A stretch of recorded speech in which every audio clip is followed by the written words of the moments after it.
And welcome, everyone. Welcome to the Red Pill Piranha. I'm your host, James Piranha Madonna. I'm with my co-host from San Francisco, California, the one and only Mike Hilton, bar none. Mike bar none Hilton. How are you doing on the West Coast? I'm all right by the skin of my teeth. Although I think my co-host is holding up a lot better in this, especially given I think how you were before. You were maybe a little bit bewildered and maybe a little bit impatient, but then it seems like you're now more calm and just trying to focus on getting a little bit better. I feel a lot. I mean, knock on wood. Hold on, I have a family heirloom here was made by my late great uncle Philip. Very thick hardwood. Knock on wood. I feel a lot better, and if I feel better, I do better shows. I had a very large stromboli with mozzarella, pepperoni, and mushrooms in it. I would have preferred anchovies, but they don't have anchovies because the average customer won't eat it.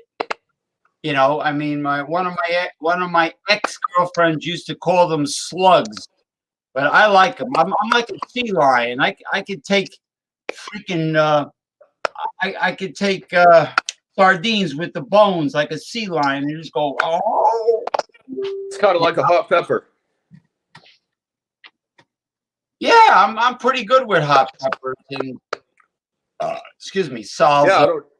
Yeah, that's fine. I don't know why you don't gotta say you don't gotta say excuse me, but yeah, I don't know why some people reject certain foods, and stromboli sounds like it would be even better with anchovies. I like anchovies; they're salty, you know. I love them. They're what? I love them. I mean, you know, some people hate mushrooms, Mike. Some people hate Brussels sprouts. I'll eat them.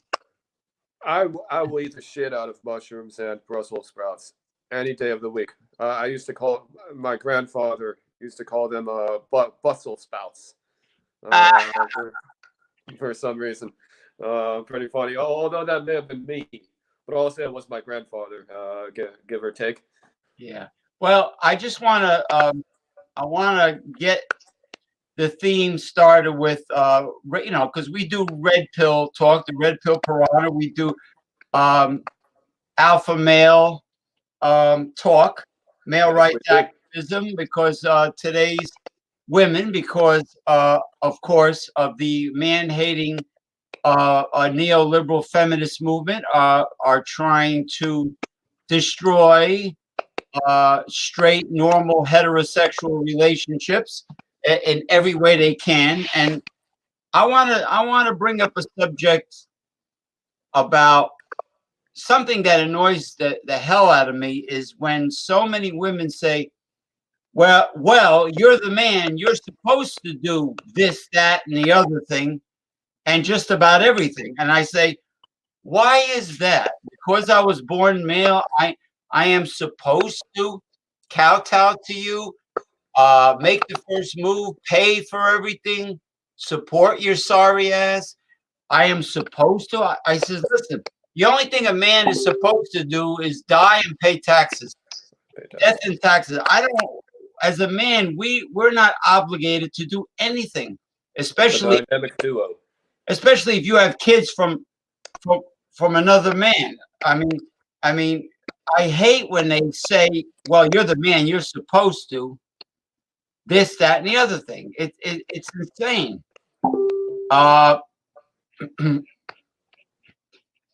You know, but it's like it doesn't make any damn sense. Like for instance, I had a huge argument, and I ended a friendship with this Chinese woman, very attractive, but she's self-employed. Hey, Ronnie is here. The Hey, feminists gotta go. the feminists gotta go. Gotta go, Oh, gotta well go, put, gotta Ronnie. go, gotta go, gotta go, gotta go. Hey, gotta go. Hey, how you doing? But anyway, what was I saying? I had a huge fight with this self-employed, very successful Chinese woman who owns her own business in Hong Kong Self-employed. that I've been talking to, and she tells me how successful her business is. She's self-employed. She tells me how much profit she's making with investments and everything. Then all of a sudden she does what every Asian woman does. She becomes overly preoccupied with my income, with my money. I says, what are you worried about my money for? You're successful. You have your own business. Why are you? I'm attracted to men that have ambition and motivation. I said, screw that. You know what I want in life? I want, number one, I want peace of mind. I don't want somebody nagging my ass constantly. Number two, I want to be happy with a female who I'm compatible with, Yeah. where there's hopefully unconditional love. Where, hopefully there's real love. I just want to be happy with the right person. I says, I don't want anybody cracking the whip, nagging my ass about my productivity. I said, why? Because you own your own business. You think you're going to crack the whip with your future husband or boyfriend or fiance? I says, you're not going to crack the whip with me. I'm an independent Leo. I says, nobody ever told me what to do in my life. I do what I want, when I want, how I want. I say what I want, anyways I want. I said, you're not fucking. I cursed her out. I said, and you're fucking trying to size up my income, and you're nagging my ass. Meanwhile, you have your own business. You're self-employed, and you're bragging to me how much money you make every fucking day you talk to me, and now you're ragging on me because I'm not making a lot of money. I says, well, go find yourself some scrawny little, average little pipsqueak Asian guy that's rich, and go to bed with him and see how he performs. See if he's a real alpha male. She says, "Oh, I don't care. I'll be turned on by his success." I says, "Well," I says, uh, is that what Asian women are?" I said, "You know why you're like that?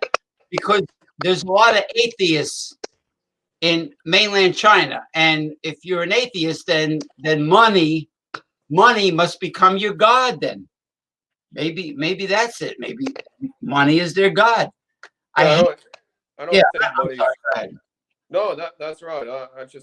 I have to agree with you about the whole issue of money because I find that it's extremely that society has extremely imbibed the idea of money. We maybe not now during COVID, for example, but we are in the middle of these loan crises. You really can't go your life even going to school or trying to own a home without some kind of loan. If you're not a roommate kind of person, well, best of luck to you. But that's basically almost everybody's best shot in life is that they have to shackle up with others, and they could be ready for it, but they never quite get that solitary time. And that's easy for me to say because I honestly did inherit a lot of what I have now.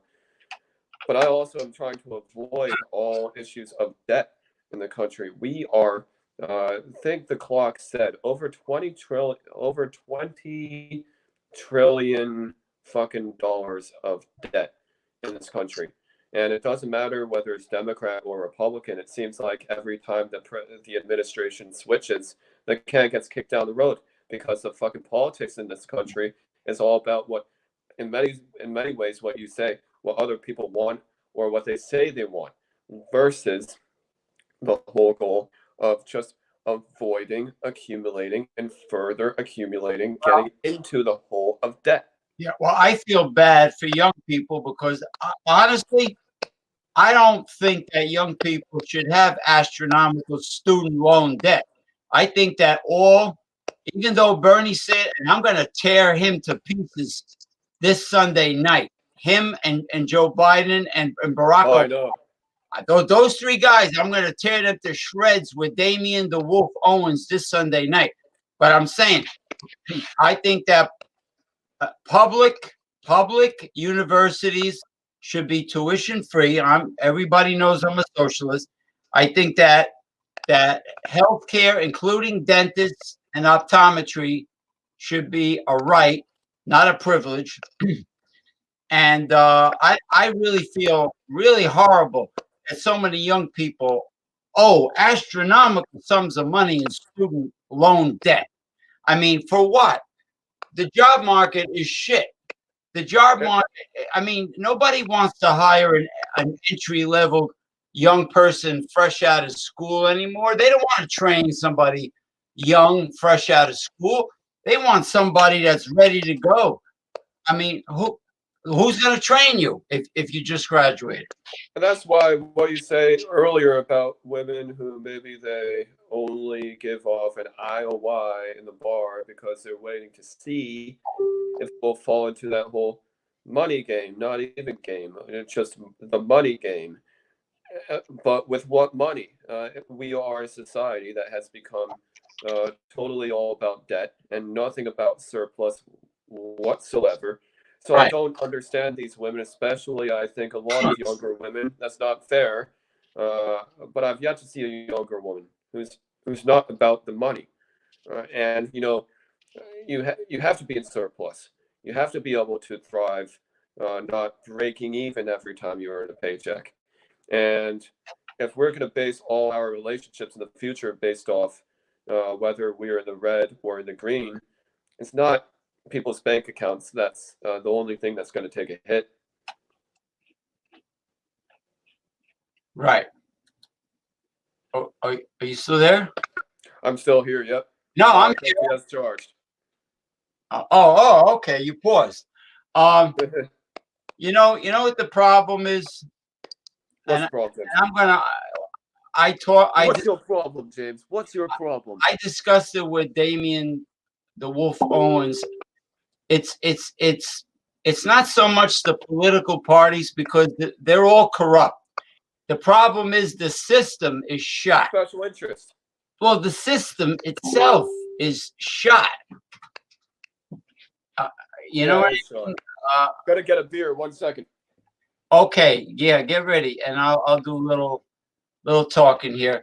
Yeah, that is the problem. But I don't want to get too much into politics. I just want to.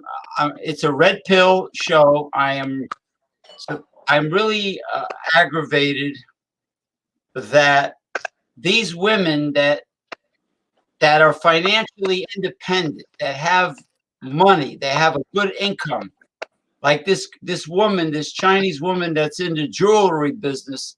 She's in the jewelry business and she's doing very well. And she's concerned about my income. So it's almost like if the woman is attractive, their money belongs to them, and your money belongs to them. It's almost like, yeah, their money is theirs and your money is theirs. Now, does that sound like equality to you? No, it sounds like what society is trying to do, where only men and women, the only men and women who should be together is because they have money, and you're supposed to be able to tell based off somebody exchanging eye contact with you in a place. And I'm just all, no, because as somebody said, David D'Angelo said at one point, and Corey Wayne, they agreed with him. No, it's just attraction is not a choice, and we are destroying even that because the society is very materialistic.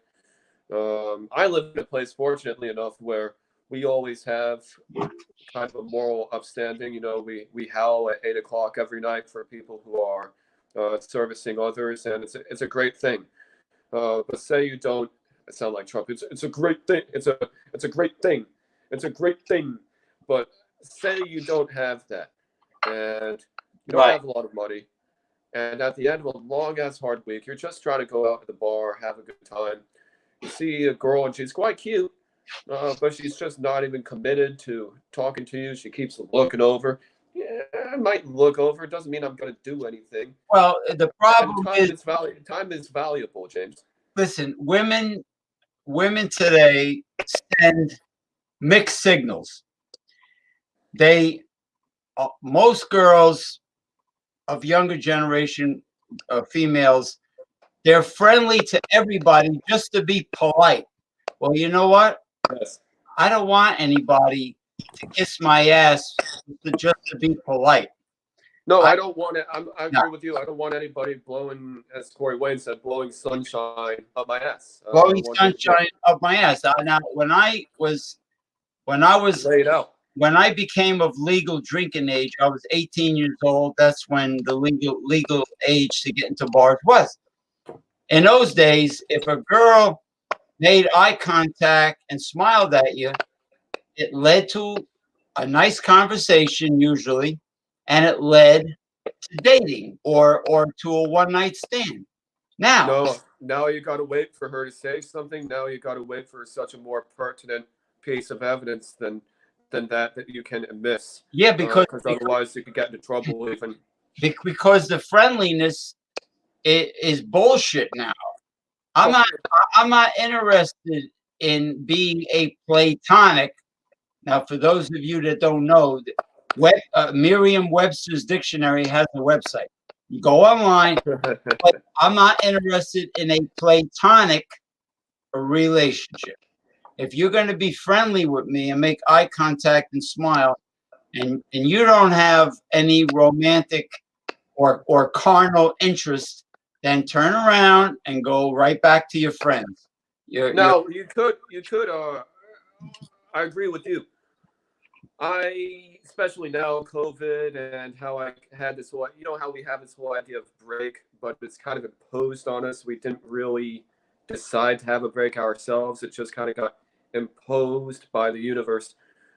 Even after this, I'll take a break because I really do like to treat women maybe not as friends, you know what I'm saying, but in a friendly friends kind of way.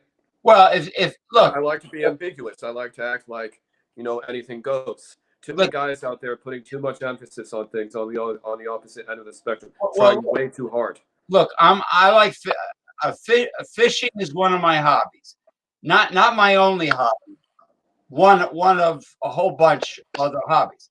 If some ugly looking lesbian is a fishing fanatic, I have no problem, or even an average or ugly looking heterosexual woman is a fish. Let's say she's a tomboy and she's a fishing fanatic.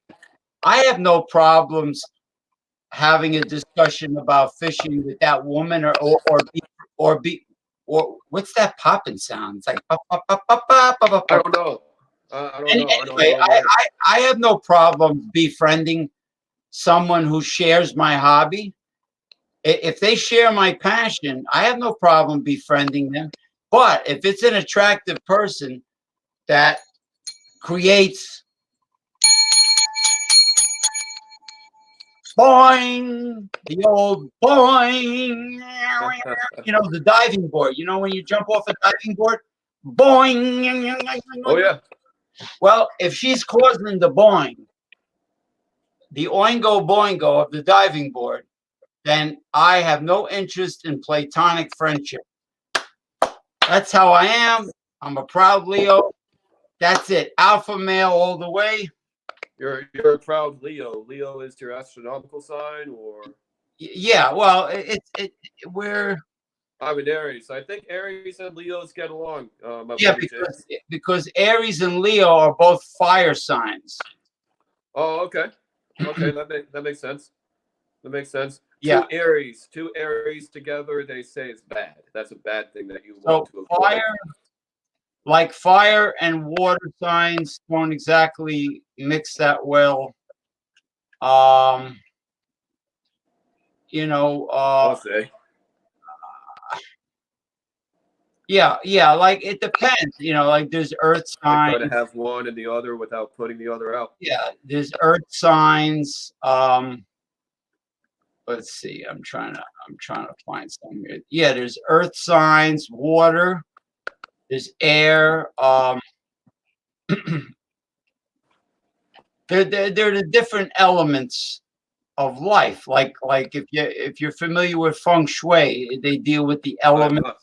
basic What is elements. that? It's an ancient mystical art from China, originally it's mostly from China. It's very old, it's thousands of years old, and it just it deals with mysticism, and it really deserves an entire show. We don't have enough time to really talk about it here, and honestly, it's not the theme of the show, but it's an ancient mystical art from China, and they deal a lot with the poles, north, south, east, west. They deal with the elements. Uh, the elements would be earth. I was going to say earth, wind, and fire, but earth, air, Don't talk that. water. Yeah, earth, air, water, fire. Those are the basic elements. And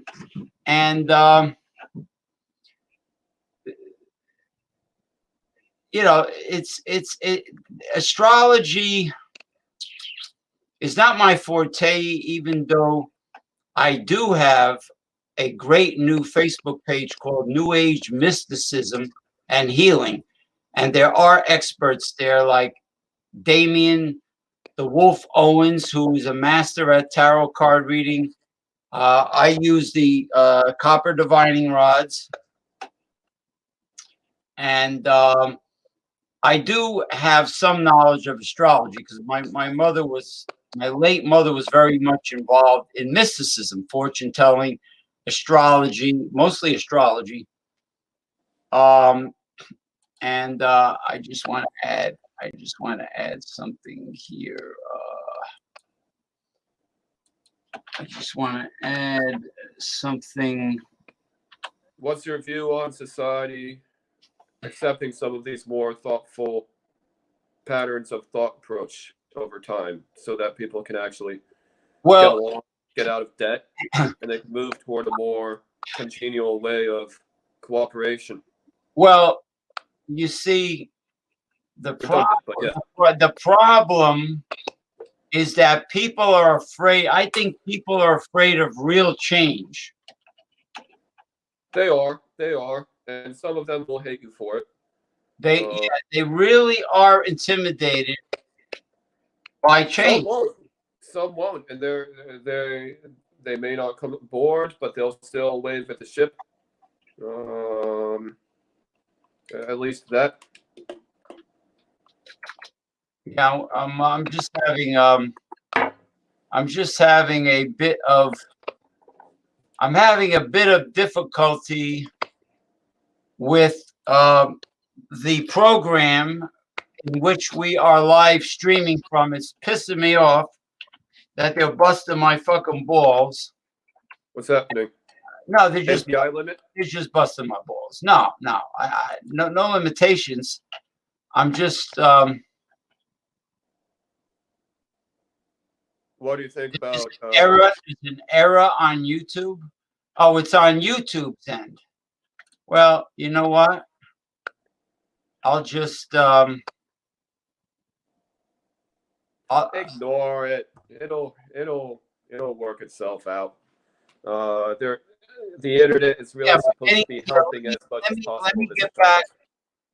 Let me get back to your question, which was, when will things start happening for the better? Basically, more or less. Yeah, Yep. I'll worry about this crap.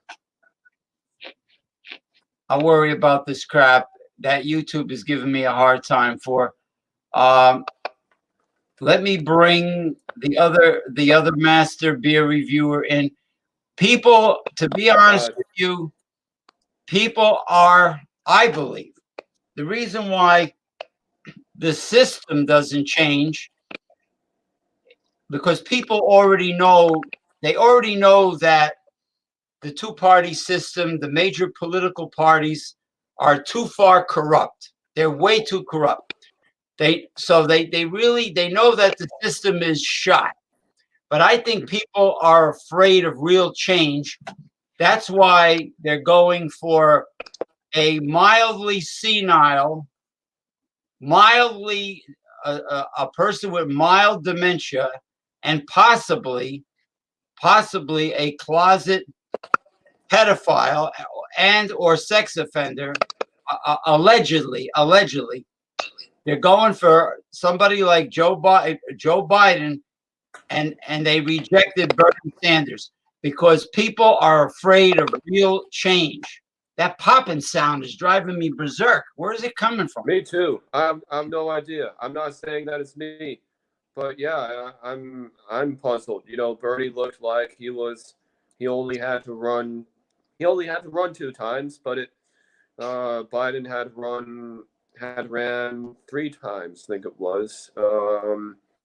And if it takes you longer than 14, 15, 16 years to obtain the highest office in the land, usually it doesn't pan out. So Bernie really didn't take that long to get that close. It's taken Biden. He's cool. I think he has a chance, but it's taken him a long time. But first he said he was going to keep himself on the ballot. He was going to keep his name on the ballot. Now he's 100% behind Joe Biden. Have you ever heard Joe Biden on a talk show? He really does sound like he's mildly senile. He really sounds like he's suffering from mild dementia. And somebody on CNN said he struggles with speaking charismatically in a way. No, he struggles with speaking. Period. He chops up. He blurts out word salad. You know, he chops up his sentences. You know, he's all over the place. Bernie doesn't really do that. No, Bernie is right on target when he talks, but Bernie capitulated. Why? Because in 2020 he had private meetings with Barack Obama, just like Barack Obama stuck his Pinocchio nose and tried to sabotage. No, he did sabotage Bernie Sanders' campaign in 2016. Well, how come? That's so unlike Obama. That's very unlike. How come after private talks with Barack Obama in 2016 and now in 2020, Bernie Sanders mysteriously decides to quit the campaign? Okay, isn't that interesting? How fucking control. He said he will be on the ballot until June again. He said he was going to be on the ballot until June. Basically, although that was delayed. Because he wants Joe Biden to earn his supporters, and I don't blame him. But he should start a third party. There he is. He should, the one and only Thomas Metal 75 of Massachusetts Beer Review, the drummer for Oxblood. How are you doing, the man, Eric? Yes, Eric, the drummer for Oxblood Forge. Oxblood Forge. Music of the radio. Someday releasing an album if we ever record it again after the shenanigans going on right now. The shenanigans. How's the band going? And everybody's waiting for their stimulus that's barely going to cover their bills. Yep. You know, nowadays $1,000 will run maybe half a month, in this society. We'll see. Well, We'll see. all I know is Dr. Mehmet. What a funny name that is, Dr. Mehmet Oz, and Dr. Eric, not Eric Clapton, Dr. Eric, this other doctor, and additional doctors show proof that the malaria drug together with zinc has been destroying the coronavirus by forcing zinc in through the hard membrane of the coronavirus inside of it so it doesn't replicate. Okay. And also, the reason why they prescribe Z-Pack is because some patients get secondary bacterial pneumonia, and Z-Pack is a powerful antibiotic for bacterial infection because, of course, you can't use an antibiotic with a virus.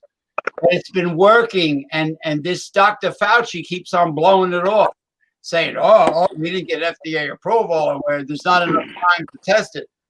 Guess what? It's been used in South Korea. It's been used in France. It's been used in Brazil. It's been used. It's working. But anyway, now what? All right, gentlemen, what beers do you have? Who wants to go first? Eeny, miny, mo. All right, let's Eric go first. let Eric go. Me to pick Michael Hilton. All right. Oh, and my mother picked me. All right. I've been live, but on this channel, this is our first encounter of the evening with Thomas Metal. There you go. First encounter. New England IPA. Loophole Brewing Company. I think Loophole Brewing Company is they're like a, what do you call those people? Contract. They do they own their own breweries across Massachusetts, and they do contract brewing for people that want to do it. Western New England University. That's out in western part of Massachusetts. They brewed this in 2019 for them for their 100th anniversary of the university. People liked it, and they did it again. By Stockbridge. I don't know if the by Lennox, Stockbridge, and all. Western. It's out that way. Yeah, I forget what the ABV is. It's less than, I think it's 6.0. They don't even list it on the can, so go figure.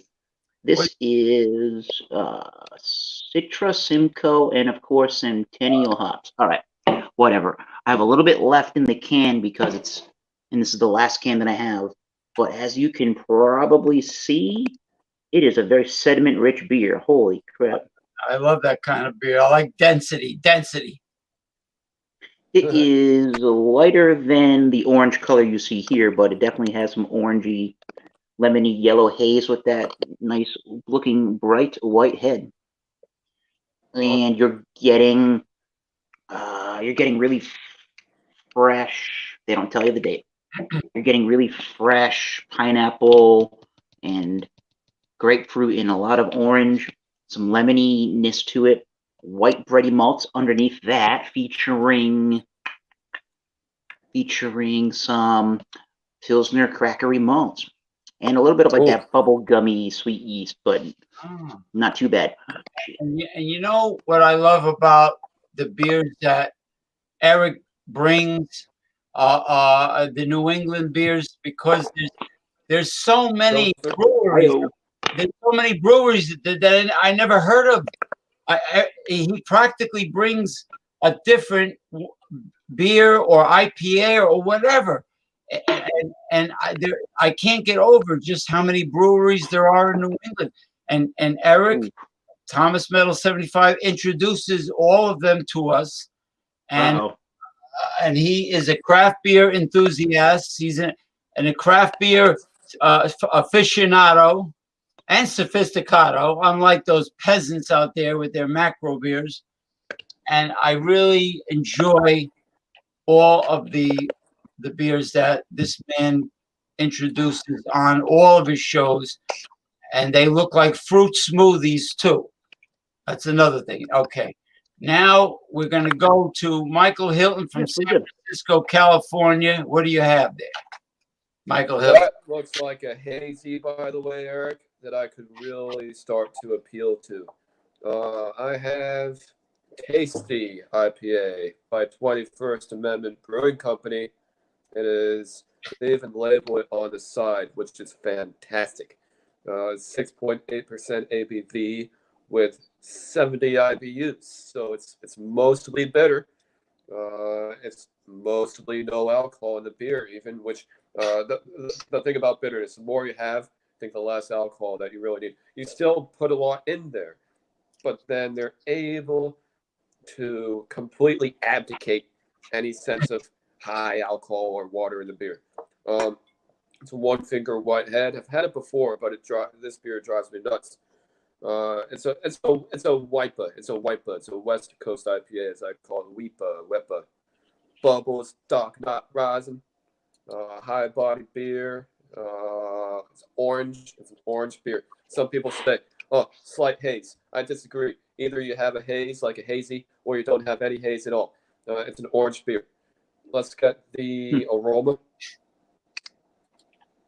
Heavy tropical notes. So not quite light tropical, like with a lot of hazies, which can be good. It's lighter. You won't have as many hops on your mouth afterward, especially in the morning with all that apple juice that I'd be sipping on to keep that dehydration down.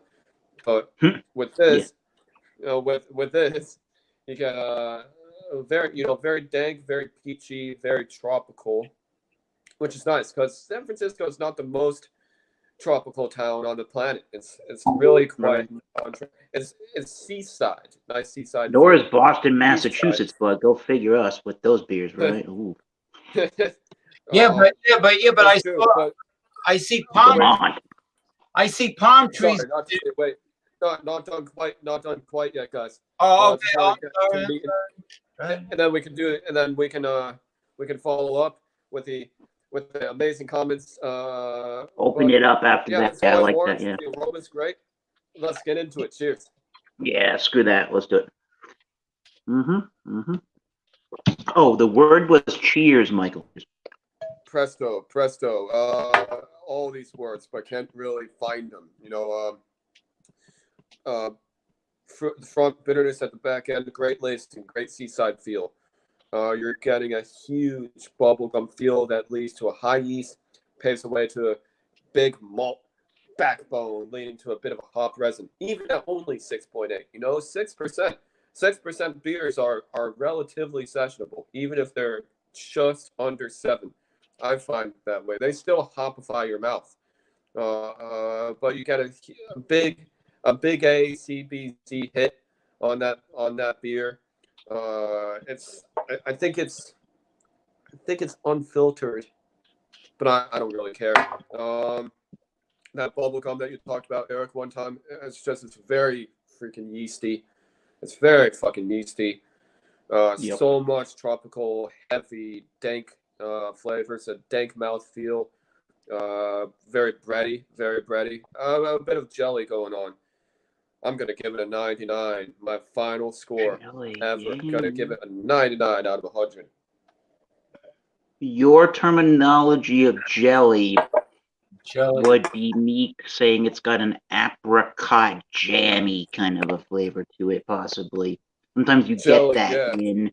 Sometimes you get that in the malts, or you can get that in these English-style beers, where they have that kind of a fruity malt essence. Not necessarily like a big slapping your face hop, but sometimes you can get that in the malts too. Why was I in the middle? James, you're the host. You should be in the middle. Why would I be in the middle? I don't know. I have no idea. It was StreamYard stuck me up in the corner. It doesn't matter. I'm not the head of the Gambino family. No, what I was trying to say was I didn't realize you weren't finished, but I've That seen. wasn't a comment about how you're from New Jersey, by the way. No, it has nothing to do with New Jersey. Every time I've seen many photos of San Francisco where I saw palm trees. Like, remember when you said San Francisco is not tropical at all? It's only a seaside They ship those into San Francisco, yeah. seaside It's not resort. that tropical. It's not Los Angeles. It's not the same. No, It's but there's special San Francisco palm trees. I don't know if they use rice-a-roni as fertilizer or what, but look at that. Eric is They use Maybe they do. Willie Eric. McCovey's tears. On it. No, I'm serious. I've seen photos with palm trees. Maybe they're special palms that happen to like Northern California. I don't know. These ones. Northern California. Wouldn't it be funny if somebody had like an estate and they say, "Oh, I have these new exotic palm trees," and you go there and you see a trunk with like giant human hands on top. No, doing that. But that's one thing I do with the girl. I say let's compare hand sizes, and she'll put her hand up to my hand. It's the weirdest thing. Well, by the way, Donald Trump really, we share shoe size. All right. Donald Trump really does have tiny hands. I was looking at him when he was waving them around. Is that why he always does this? Because he's trying to make them seem bigger than they really are. Yeah, he doesn't want. Well, people are seeing. He doesn't want people to focus on them. Oh man, I tell you. But it'd be like Obama. You Eric, gotta press the button. I know, Eric, but can we do my rant about the gender politics for a what kind of politics? Gender politics. So gender. You said tender. You were making me think of a Black Angus ribeye steak. I was getting hungry for a second. Relationships don't seem very tender these days. That seems pretty tender. Relationship. I'm on lockdown. You got a long wait before you can have relationships nowadays. But that's my point now. So if we can put me full screen for a second. All you got to do is ask me, sir. I will put you full screen. Oh, thank you very much. I know during this time it's hard, and people want to date. They want to get together. You can do things virtually.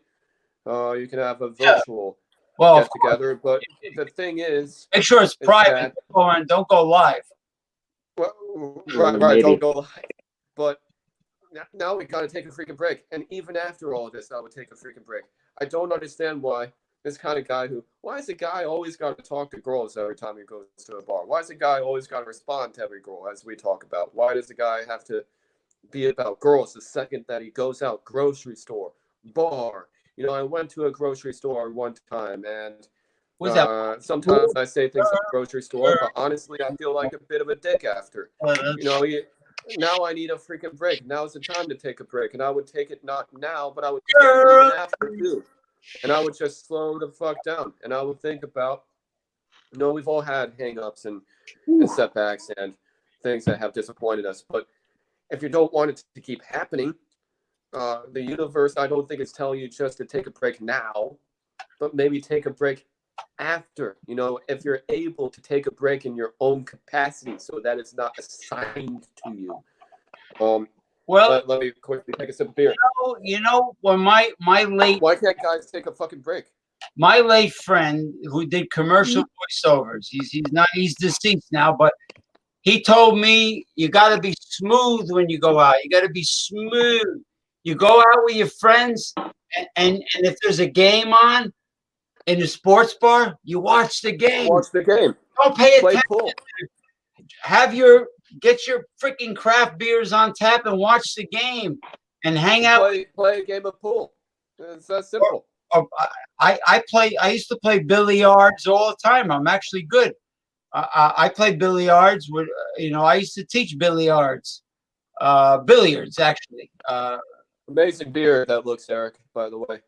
I tell you, these New England beers, man, especially the IPAs, they look like mango.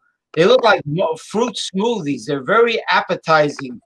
But what about West Coast IPA? They're very pleasing to the eyeballs. Let me see yours up close. But what about West Coast? So again, even after this quarantine, I might take as long as the quarantine to take a break. Girls, girls, from everything. No, Girls. Dancing on Mulholland Boulevard.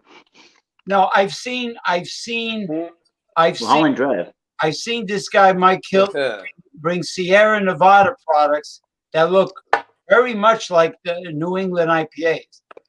They got a couple nowadays. Yeah, I think so. I think they have a Imperial hazy beer now, or like this Trillium stuff. I'm like, damn.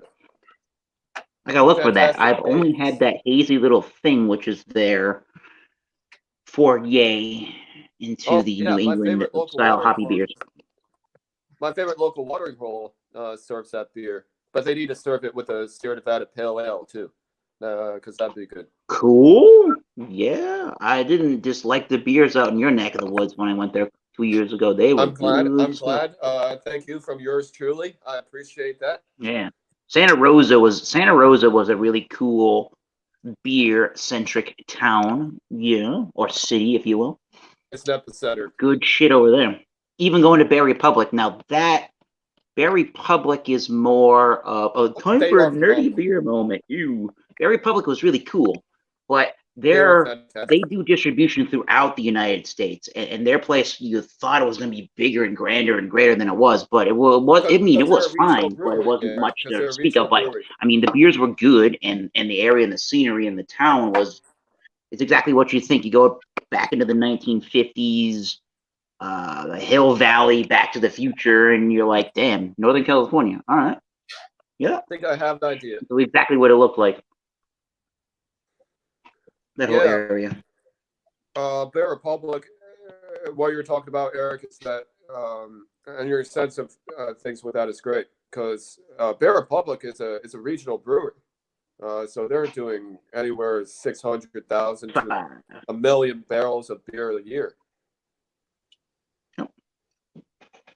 Wow. Went to their brew pub. That was pretty good. Yeah.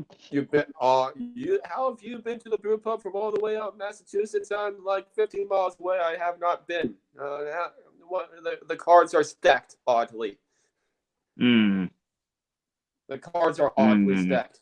Now, Steve Jobs, as James P. Madonna says a lot of the time, freaking Steve, although you're deceased, confirmed deceased, so I don't mean anything, but it keeps saying update Apple ID settings. And bro, I already did that like 10 times. It's like losses, bro. What do I the Reader's Digest said today, the internet's stealing your information. This is one of those ways the internet is stealing your information right there, Apple products. Asking you for all this information all over again.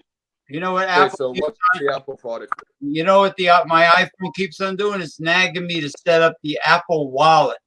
I'm not spending no money on no Apple software or anything else. No, well, you're not going to have to spend any money to do it. It's this virtual way there. Set up all of your. Here's a crazy concept. You can set up all your credit information and go to stores to pay. You can potentially have the ability to, instead of putting in your credit card, you can scan your phone and it will know by Apple Pay that you scanned your phone, and there's your credit card information already set up to go. Yeah. Well, gotta give Steve the credit on that one. People in Asia use an app called WeChat, and they're able to purchase things online, like on Alibaba or wherever, and Alibaba Express. Yeah, they can buy things like PayPal, which I love. I it really makes my life easy. I like PayPal. Yeah, I use that all the time. Yeah, but to be able to buy things you need with PayPal, it's fabulous. I use it all the time. It's one click. You don't have to, be typing in your debit card number or credit card or over. No, I think they make you just use your bank account.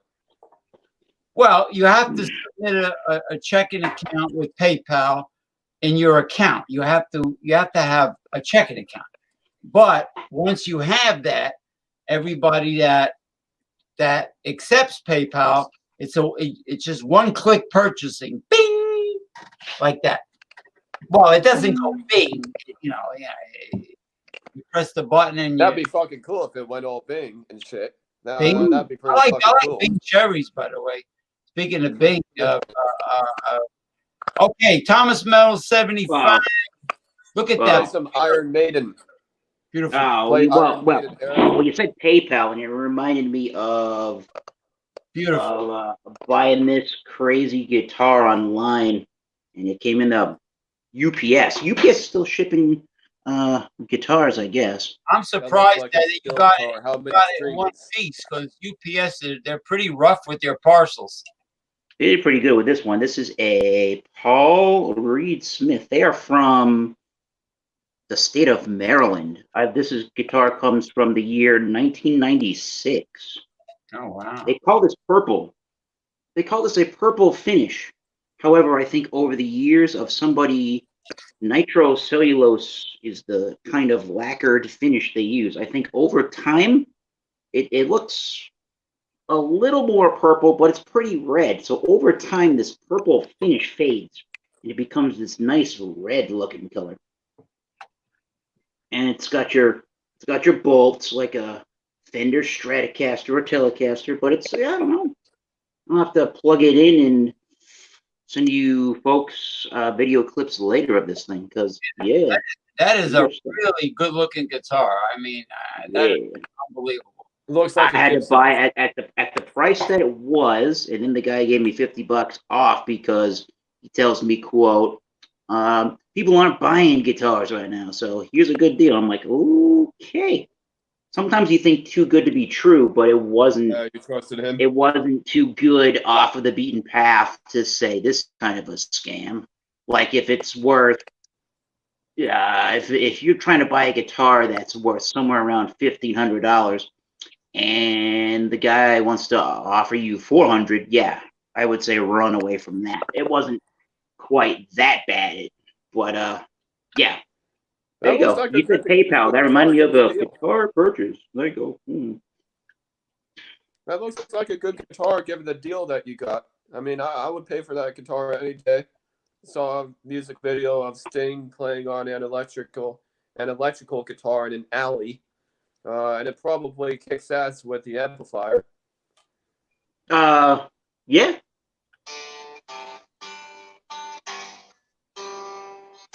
That song sounds familiar.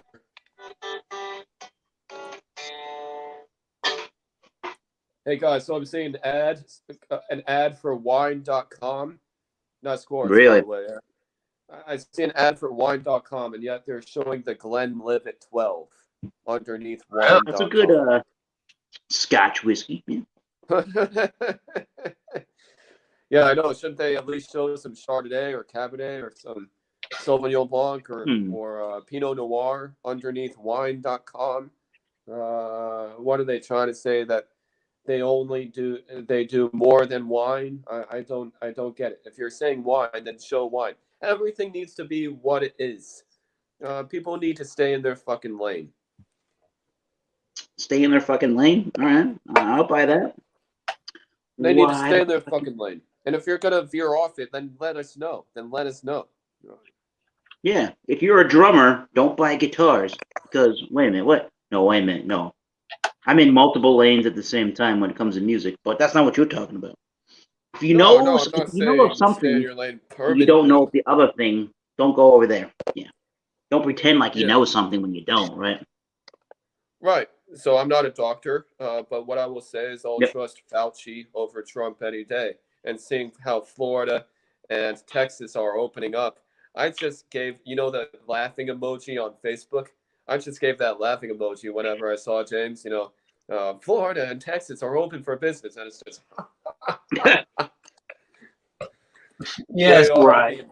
So the entire country tests positive. That's a lovely thought. Open for business. The Republicans are willing to risk the health over the economy. Yeah, because you know what? They know that the elderly are going to be the first victims.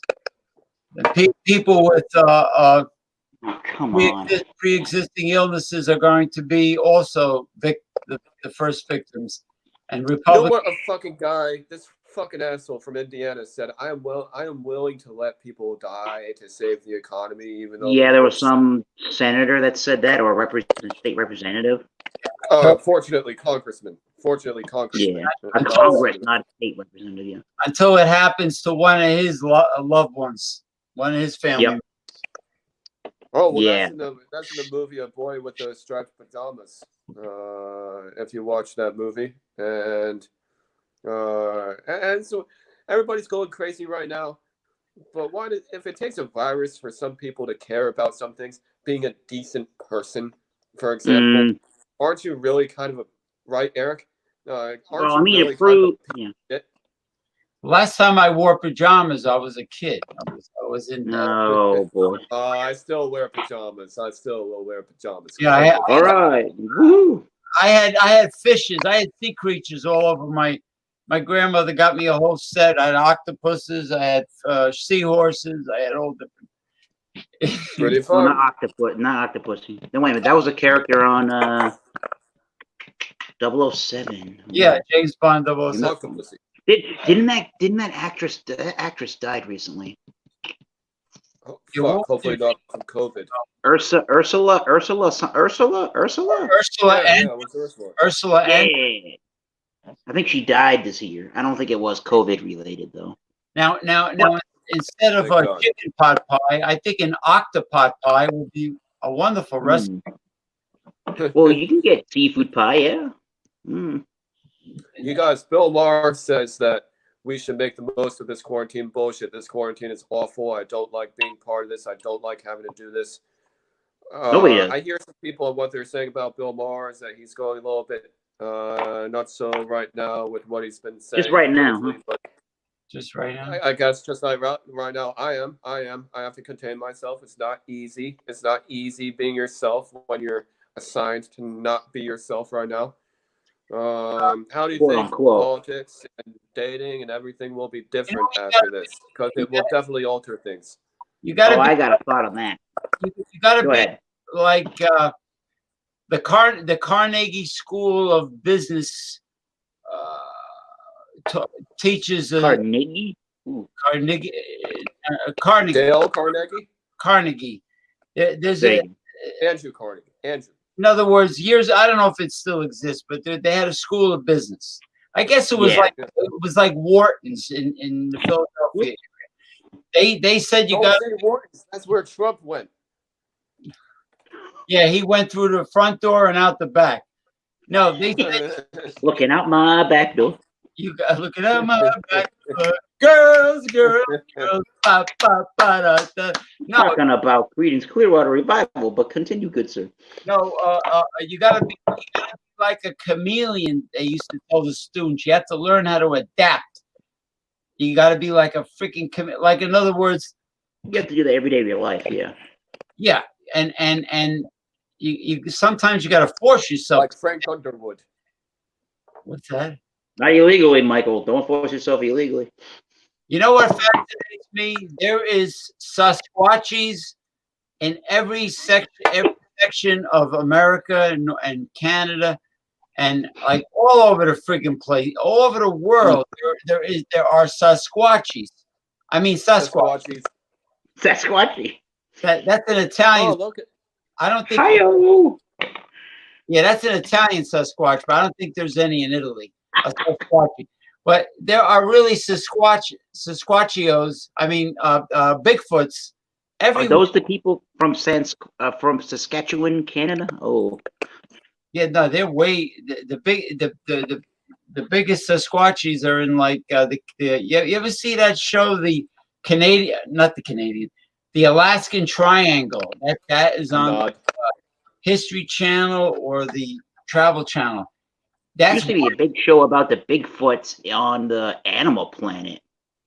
No, now they're all over because they're. But you continue there with your thought, James P. Madonna. Yeah, but I don't. I've seen video that are much more detailed than they used to be. That's all I can say. But yeah, things are getting too good to be true sometimes. yeah, but you don't want to tangle. You know, they have a reality show where there's a bunch of rednecks that says, well, we're going to go squatching. Oh wait, hey guys, We're we going to are go. officially at an hour in now. For those of you tuning in, thank you. This is Red Pill, Progressive with James, Piranha Madonna of New Jersey. Well, the I'm red Barndon, the red Metal pill. 75, Eric. I think this is episode number 8. I lost track of the episodes. I honestly don't know. All I know is Episode number 8. the red pill talk. It was Ocho. great. It's over. Now it's beer reviewing, and to all you Sasquatchies out there that like macro beer, there you go. James, what are you drinking, dude? Huh? He What are you was drinking Jim Beam. Jim Beam. Today I had sake and a Jim Beam, but that's freaking strong. Well, I like the other one better, to be honest. The Jim, yeah. Knob Creek is pretty good. No, the other one, Maker's Knob Creek is good. Mark, as they say, Maker's Mark. Maker's That's Mark. a little bit less ABV than the Knob Creek. The Knob Creek, I remember being, I think it was 50 proof, 50%. Why is it called It's a higher Maker's one. Mark? Why are they putting so much emphasis on the title? I never understood. I don't know. You get you to buy the damn product, right? Yeah. Well, hey, Marketing 101. What if you won several $100 million in the Powerball lottery and you started a brewery and you wanted to call it Diddly Dick or maybe Moby's Dick Brewery? Well, I already got a name for a brewery. If I ever start a brewery and I got some brewing equipment over there, I gotta just buy some ingredients, start brewing a beer. My buddy Dave said it once in a sentence, and I thought it was pretty cool. Fluid Motions Brew Works. The motions are fluid. I'm like, wait a minute. Fluid Motions. That could be a beer name. Wait. I would invest money. I would invest money in craft beer with Eric. If I had that much money, I need a hobby that I can get excited over. And you know what? Coming out with a line of craft beer and malt liquors too, porters, stouts of different kinds, IPAs with different fresh fruit, organic fruits, like real, not like Kool-Aid or anything, real fruit, and different IPAs, and just come out with real IPAs do use real fruit. They use real everything. They're actually the only. It's sad that beer is the only thing that uses real shit. And even beer is very sugary now. Well, true. You can use like a Kool-Aid kind of a thing. Early on. I don't know enough about the brewing, but actually some guys were talking about it earlier in our YouTube drinking style community about you can use stuff like a Kool-Aid or like a limeade or something like that, sort of like a priming sugar early on, so you can kind of get some flavors out of it. But the sugars in those products will help to, the yeast will be able to eat down that sugar, which will create a little bit more alcohol. And then once it, depending on how much you want to use and do that job, and then Thrash Metal, our buddy from Colorado was talking about, you use a potassium type of a product in brewing. I don't remember the name of it specifically, but you can put it into your beer where, now it's going to stop the yeast from eating the, say, Kool-Aid style sugar. It's going to stop that. So you can add other things to it. You get what you want out of that sugar. Then you put in this potassium tablet product. It'll stop the sugar being eaten from that adjunct, and then you can add the fruit flavors to it that way. Yeah. There's a lot of science that I have to get into and explore, and there's enough people in our beer community, check out the guy Beer Man, check out Thrash Metal Homebrew and Barbecue, check out Drunken One. Those three guys are pretty good on their knowledge of brewing beer, and they will help you along the way if you got questions. It's amazing the breadth of knowledge those people have, and every time I hear them talk about the beer, I'm kicking myself in the rear end for not just buying ingredients and trying and starting, because I have the equipment to brew. How's the other guy, Shane Fudge? He has some knowledge too. He's got knowledge in. He's got a really good knowledge in how to describe these damn beers. Oh, the other one, Bumpy Road Brewery. He's in New Hampshire. That guy knows a shit ton about brewing beer. Yeah, I heard a review one time. He's pretty damn good. That guy, Bumpy Road. Shane Fudge. He's in Arkansas. Yeah, he's in Arkansas. What's up with the He's like Arkansas William governor? Kepley almost. He can speak Wow. words, and they come together very nicely in how to describe a beer. He likes to sit outside at night in his backyard. Sometimes barbecuing. Why is Asa Hutchinson so damn stubborn when it comes to this whole thing? Who's stubborn?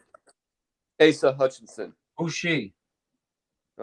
He. Hmm. Yeah, his name is Asa. If you believe that, but governor of Arkansas. Oh. He was elected. Asa, yeah. Why is he so stubborn? And what's the deal with Ron DeSantis? Ron DeSantis only won because of Brett Kavanaugh, basically. If it wasn't for Kavanaugh, I think that Gillum would have won by a landslide, pretty much. I love a tangent, and I'll get off of it very quickly. I love how Brett Kavanaugh and James, you know what I'm going to say. He knows what I'm going to say. I'm going to say this really fast. I love how the double standard thing in this country exists, where the Brett Kavanaugh and he's going to become a Supreme Court justice. His whole controversy comes out, and everyone's screaming bloody murder about it. Creepy Joe Biden becomes the Democratic nominee, and he touchy-feelies women all day long, and none of the Democrats are saying jack shit about that. You're right. You're absolutely right. But we're in a pandemic, so that's not the primary focus and concern right now. No, I get that, but my point still remains on that tangent, right? The DNC with Tom Perez is no different than the DNC with Deborah Wasser cunt shits in 2016. I mean, they're very, this is not me. Go ahead. Yeah. Continue. Yeah, they're tools of the oligarch. It's corrupt. They're using the pandemic. Not that the pandemic doesn't exist. They're using the pandemic to get to distract everything away from creepy Joe Biden, to further their own selves. Right, because they know Joe Biden really did try to still all that shit. There's photos. You can't deny the photos of him sniffing like women's like scalps, and there were young girls. He was trying to inhale young girls' scalp. In that photo, I think you showed me that photo, maybe, or you posted it or something. Yeah, somebody posted it. Yeah, I've seen it more than on Facebook. But he has mild dementia. The other one. So I'm not like. I am registered Republican. That's generally because my brain and the way that I personally like that beer a lot. The way that I personally think ends up aligning that way. So I'm okay with that for the most part. Now, I'm a little bit more Republican. Whatever Mitch McConnell going crazy and batshit crazy about small businesses and shit, or whatever Republican Party and how they're trying to draft and vote or not approve measures for small business funding. I'm 100% not into that. Those people I think there are way more people in this country that have small businesses than there are that run giant, large corporations. And those are the people that Michael Hilton knows, that I know, that James P. Madonna knows, the people that run small businesses, most Mostly, we know all kinds of people, but Why does mostly They're the we know backbone small of business people. America. They need the help more than anybody, why and they're why not getting the proper help right now. why does Wall Street always need to get bailed out, but never small businesses, which is the middle class? You know what I just heard earlier on the news? I think it was NBC. I could be wrong. I apologize. That Ruth's Chris Steakhouse, they made $40 million last year. They're getting What fucking $20 name is that? million in relief funds. Oh shit! What fucking name is Ruth Chris Steakhouse? That's Ho, ho, ho. the founder. That's crazy. They have enough money to do Yeah. what they want with it. Yeah, why did the fat cats get all this free money? All the they like social programs and socialism for them. If it means them getting free money Oh, from I said this the other day. To a family member. Nobody likes the Democrats and their ideas on the economy until people actually really need them, right? Until people actually really need those economic policies, people go, oh, please. It's like, oh, I mean, you can't win. You can't win on any of this. But what we should be able to agree on before bar none is able to talk here is making any of what's going on right now political to the sense of division, dividing ideologies. Is we're beyond that point where we should be able to do that. Yeah. Well, I think honestly, Eric, honestly, I think that we're at the point where we give up power every 8 years and then we give it back to the same people who are causing and starting shit, James, every time. I don't know why we have to relinquish power to the very people who we were Fours. That's an awesome brewery. I don't know why we have to relinquish power to the same people who we had to pay everything because of their actions 8 years ago. I don't understand. If they did it, there's that whole adage. You do it before, you got to do it again. And now the Republicans are in power, and because they passed this huge bill that's helping people with what money? I feel like they redeemed themselves by helping everybody so that it looked like they don't always help banks. So I don't think the two parties should constantly be conceding to each other every 8 years. I think that's pretty much a suicide switch. I think if things are doing well under a Democrat, then continue. If they're doing well under a Republican, then I can't agree, but continue. We shouldn't keep being so non-committed. We should keep being so half-committed to everything. Well, they can't. They shouldn't be bitching and moaning about handouts only when the top 1% are receiving them. But then if the middle class get some breaks, they complain. So only the top 2% is entitled to get help. It's very hypocritical. The system itself is shot, but it's like Republicans are pretty rich. I'll tell you that. It's like with feminism. You can't say I want equality across the board, and then have the guy do. I thought the red pill talk was over. James. Do everything and pay for everything. Go ahead, Michael. Yeah. There you go, Steven. Feminists, not to get all red pill again, actually kind of to do that, but what we'll say about feminists is you ever get a sense that, say a girl looks at you but never does it, she may be kind of a feminist. She may be a bit of a feminist. She can't just come up and strike up a conversation with somebody of the opposite sex. I'd say that there's some feminism there. And I'd say that women who can approach first are very feminine. So it can never be too certain. Well, if they're feminists, they want control, which is not good for the man. It depends on signals. It depends what their motive is.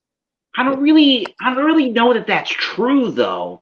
I don't really know that that's true though. I don't know I about feel you. like I think more it's so than absolutely. anything that they just personally feel like men have their own vendetta against the Yeah.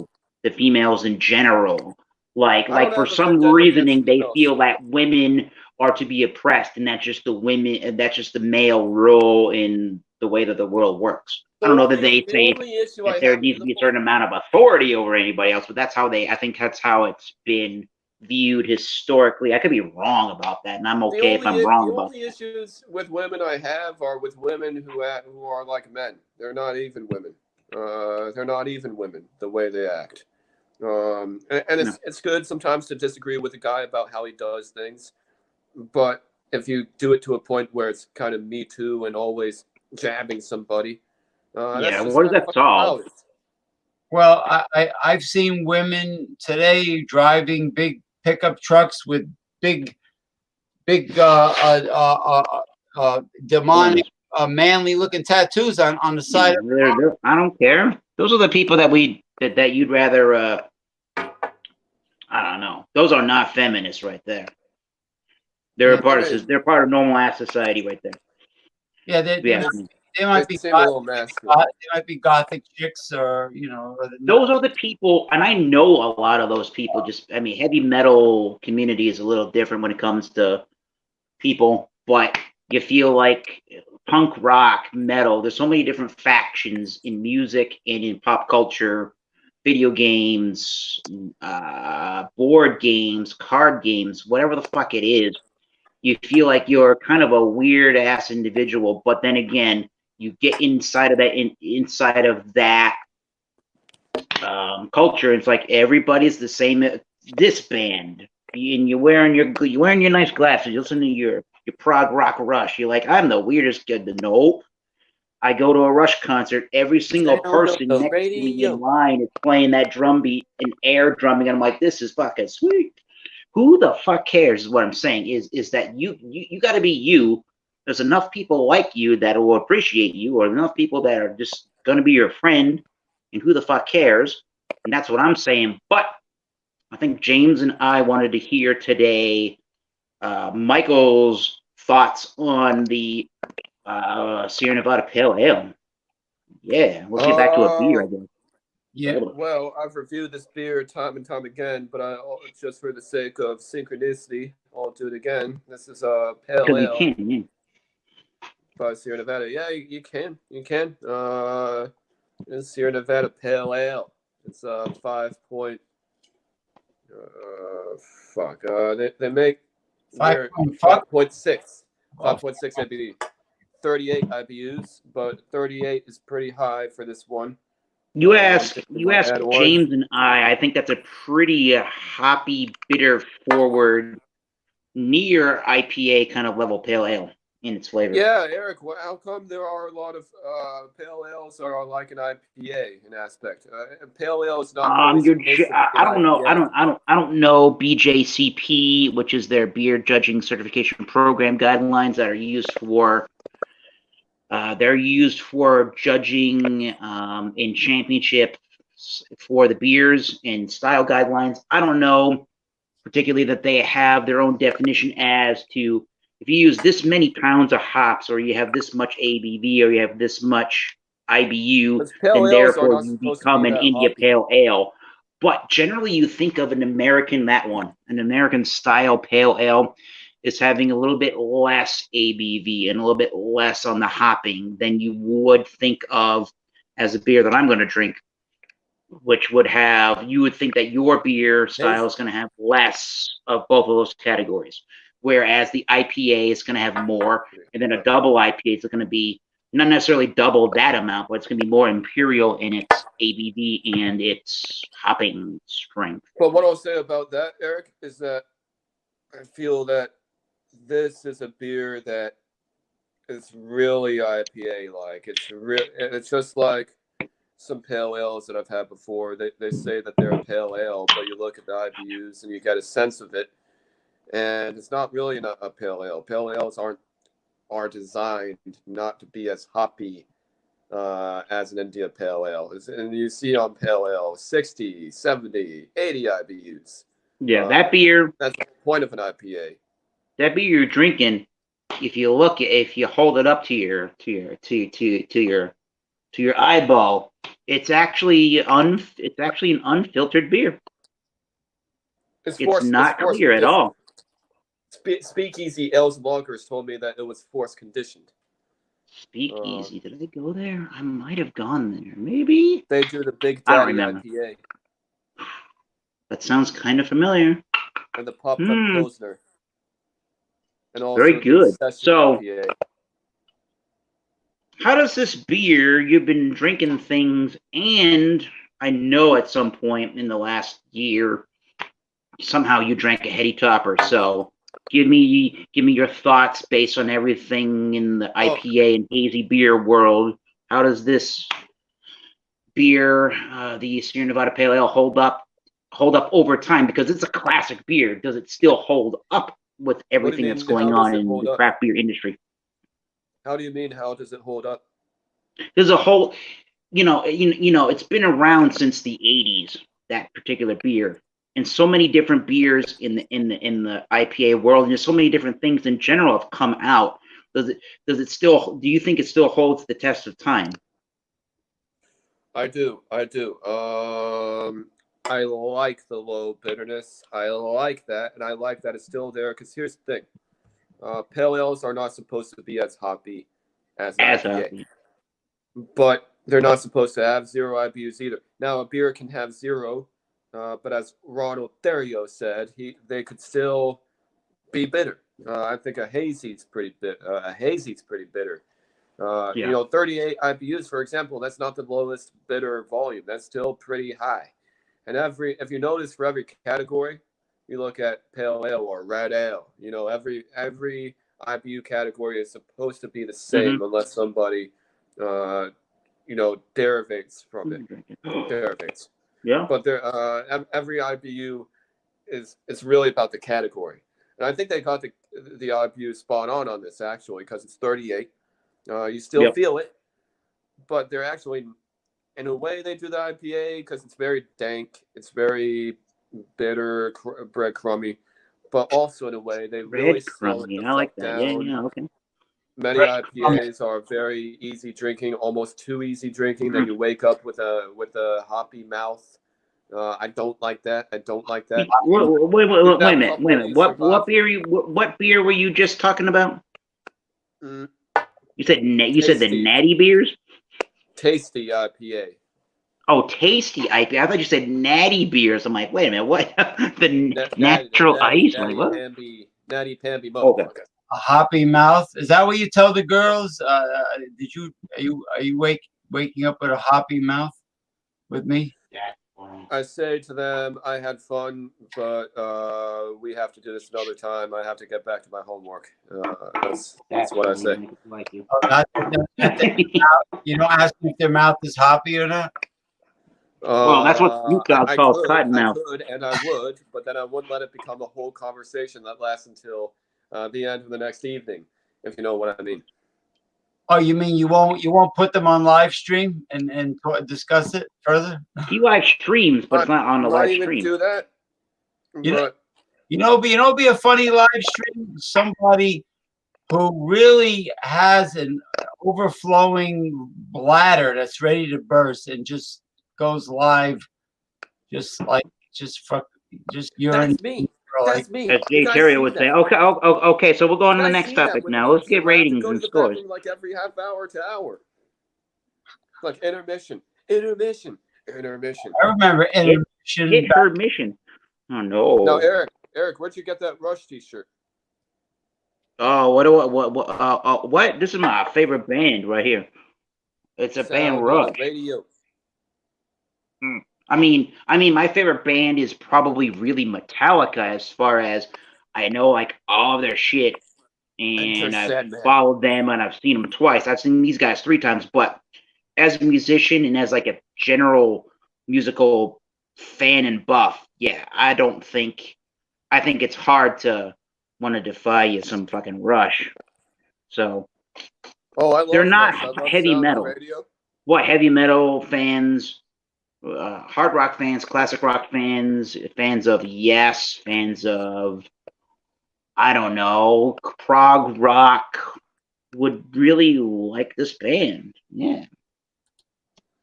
Rush, that's an awesome band. I love the sound They of the play radio. that song Tom Sawyer. Y'all know that song Tom Sawyer, right? Yes. I love Tom Sawyer. It's an amazing There song. you go. The Pale Ale, My about the favorite Pale drummer, Neil Ale. Peart. Neil Peart died this past year, and that was, I remember hearing about that, and there was a local radio station. They're not on the air anymore, unfortunately. They got bought out by a Christian rock radio station, which is fucking stupid. But the DJ has always said his whole life that Rush is the greatest band. It's the greatest band in North America. When they died, and when their drummer Neil Peart died, it was like, you know what? I don't care. We're going all Rush all night, and talking about Rush. People are calling in that radio station. I rarely just ball out crying while I'm driving home when I was going to work, but I was balls out. Holy shit! I was balls out crying my mind out, because that is like the drummer, the band, the reasoning I love to play music and continue. So much inspiration, and it's funny. There's so much inspiration, no matter what you like and you love. You have something that inspires you in your hobby that keeps you going outside of your work life. That's the thing. And for me, that's the band. Metallica's the band. Alice in Chains is a big one in my life. Alice in Chains. I don't know. I really love the band Mountain, strangely enough. And my favorite guitar player, I play a lot of guitar. Hey, Eric. My favorite guitar player is Eric Clapton. I know that may be crazy in the world of heavy metal, but what the fuck, James? I'm going to drink another New England IPA. The best one I know of in my... Sheryl Crow is a good musician. I've said her name too many times. But Sheryl Crow is a good musician. Sheryl Crow's fine, yeah. She started her career, I believe, as a backup singer for Michael Jackson. Whoa, man. Yeah.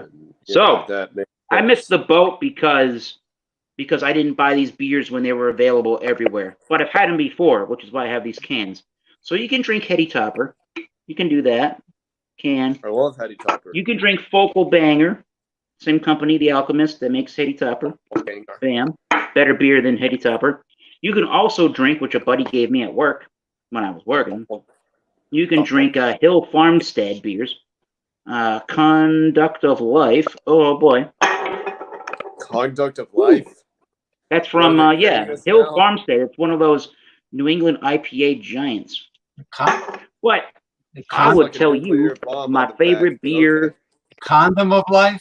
What was that? God damn it. It looks like a nuclear bomb on the back, but okay. Oh, yeah, you're right. Conduct of Life.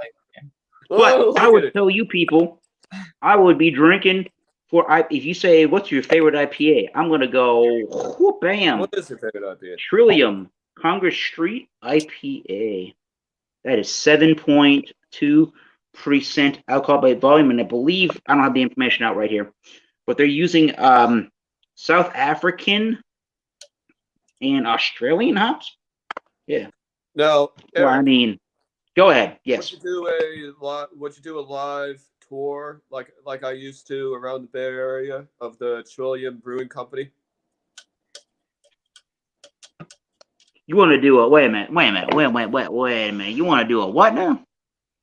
You. I'm not talking about me. I'm talking about you. Would you do a live stream of the Trillium Brewing Company? Yeah, hell yeah. Yeah, I got some Trillium stuff, yeah. Well, you say yeah, but what was with the feel some hesitation? Maybe. I would do it. I got Trillium beers lying around. Oh, you were just saying just saying. Yeah. It's like a pause. 2 second. Oh, you know what? Here we go. Yes. Yeah. Let's do it. Let's do it sometime. I got a couple of beers. We can do it. I don't know. Exciting. Well, Mr. As of right now, you have to, like so many other craft breweries, you have to order on their website and then go and pick them up, which is how I got said Trillium beers. So you got to go and do that. There's only one other person New normal. that I maybe 3. If somebody wanted to join me live on that, they maybe could right now, but probably not. But I could I need to get on a showcase a flight. couple of things. Yeah, I had an American Wild Ale with honey from Trillium earlier. It was pretty good if you like tart beers. Brewery But Awards with Eric and James. Congress Street, my man. Let's just look at that one for the moment. It's 7.2 ABV, which was canned on 4/10/2020. Very fresh for what this thing is. 7 days, a week ago. That's an April beer. There are actual April beers. Yep. Oh yeah. Oh yeah, my man. I thought you would never see a February or a March or an April 2020 beer. No, wait a minute. Did I say no? No. Did I say no? I apologize. No. Did I say that? My bad. No. April 10th, 2020. April. 7 days ago, it was canned. There we go. Yeah, my bad. So not just the brewery service area, but the brewery itself is considered an essential business. Yeah, so those guys are still open and canning and doing business. There is some amount of deliveries that they're actually doing to people's homes, which is kind of cool. But they're still open. Trillium is still open for going to the brewery and doing curbside pickup at that brewery. You have to do a case minimum order. Oh, Bevmo does that. But that's all right. I got a couple of Trilliums in the fridge. I'm okay with that. This one, I mean, it looks, I don't know. Y'all tell me this one's a little bit darker than the last one, but that's what I think of when I see Trillium and or a Treehouse beer, and it's got the same kind of style lacing. It's a thicker looking head and thicker looking beer. I like that personally. And I mean, it is green, ripe, and it's herbaceous in its hopping. It's so fresh of the hops. It's so it's not lupulin powder. That's not what I'm talking about. Lupulin powder. What's lupulin? People say you crush down those hops and then you use that hop dust in your beer. Lupulin powder. Because Black Hammer, if you like those beers, Black Hammer Brewing Company in San Francisco, they do the lupulin a lot. They do a lot of lupulin. Yeah. So that's exactly what it smells like. It's very white bready malt, very spicy hops, very ripe, green herbaceous, dank. It's got a little bit of oils, not much. Scale? White bready malt. There's the crackery bready malt thing. It has a 7.2%. It definitely does, but it's not off-putting in any way. It definitely has like the pith, that little white part of grapefruit and orange and pineapple. Yeah, the inner rind of a citrus peel. That is called pith. Pith. Oh, kind of like a rind. And you taste it right here. Now you taste it after. Now, Eric, I'm very curious. Yes. Once in a while, and also Michael Hilton, I hear the word dank being mentioned. What does dank mean in reference to beer? What does that mean? Dank for me, if you could taste Woodstock from 1969, it's like marijuana, dank, funky. What the hell? Oh, like mildew. Basically, just means marijuana. Kind of, yeah. But it's got that weedy, hoppy thing. A lot of oil sometimes. It's like the oil is kind of very dry in the hops. Like you get a really fresh hop when you're smelling some oils, but then it's very dry. Sometimes you get onion and garlic. That can kind of give you a dank note too. But earthy is sort of the dank thing, right, Michael? Earthy, right? Yeah, that's a good word. Earthy is more a piney thing, I would say. Wood, so more of your stout, more of your porter. This more one's of your dank, definitely. There's some. What would you say about that, James? Yeah, woody. It's a woodsy flavor. I am getting that garlic, oniony thing from this beer. Yeah. Really, you're getting that from the tropical beer? Yeah, but it's also, like I said, it's also pretty dry. It doesn't last a whole bunch, but compared to some of these New England style breweries, like even compared to like a Heady Topper, for example, when you drink the Congress Street,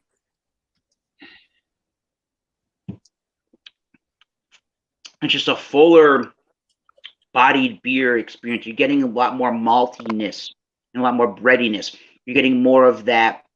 To me, it's a spicy kind of a peppercorn yeast strain, and then you're getting almost a little bit vegetal. Maybe that's the garlic and some of the onioniness, and then you're getting your tropical fruit notes at the very end of that sip. Pretty dry for 7.2, but then again, they make different versions of all of their beers, but they make different versions, Trillium of Congress Street, that are double dry hopped and that are dry hopped with different varietals of hops.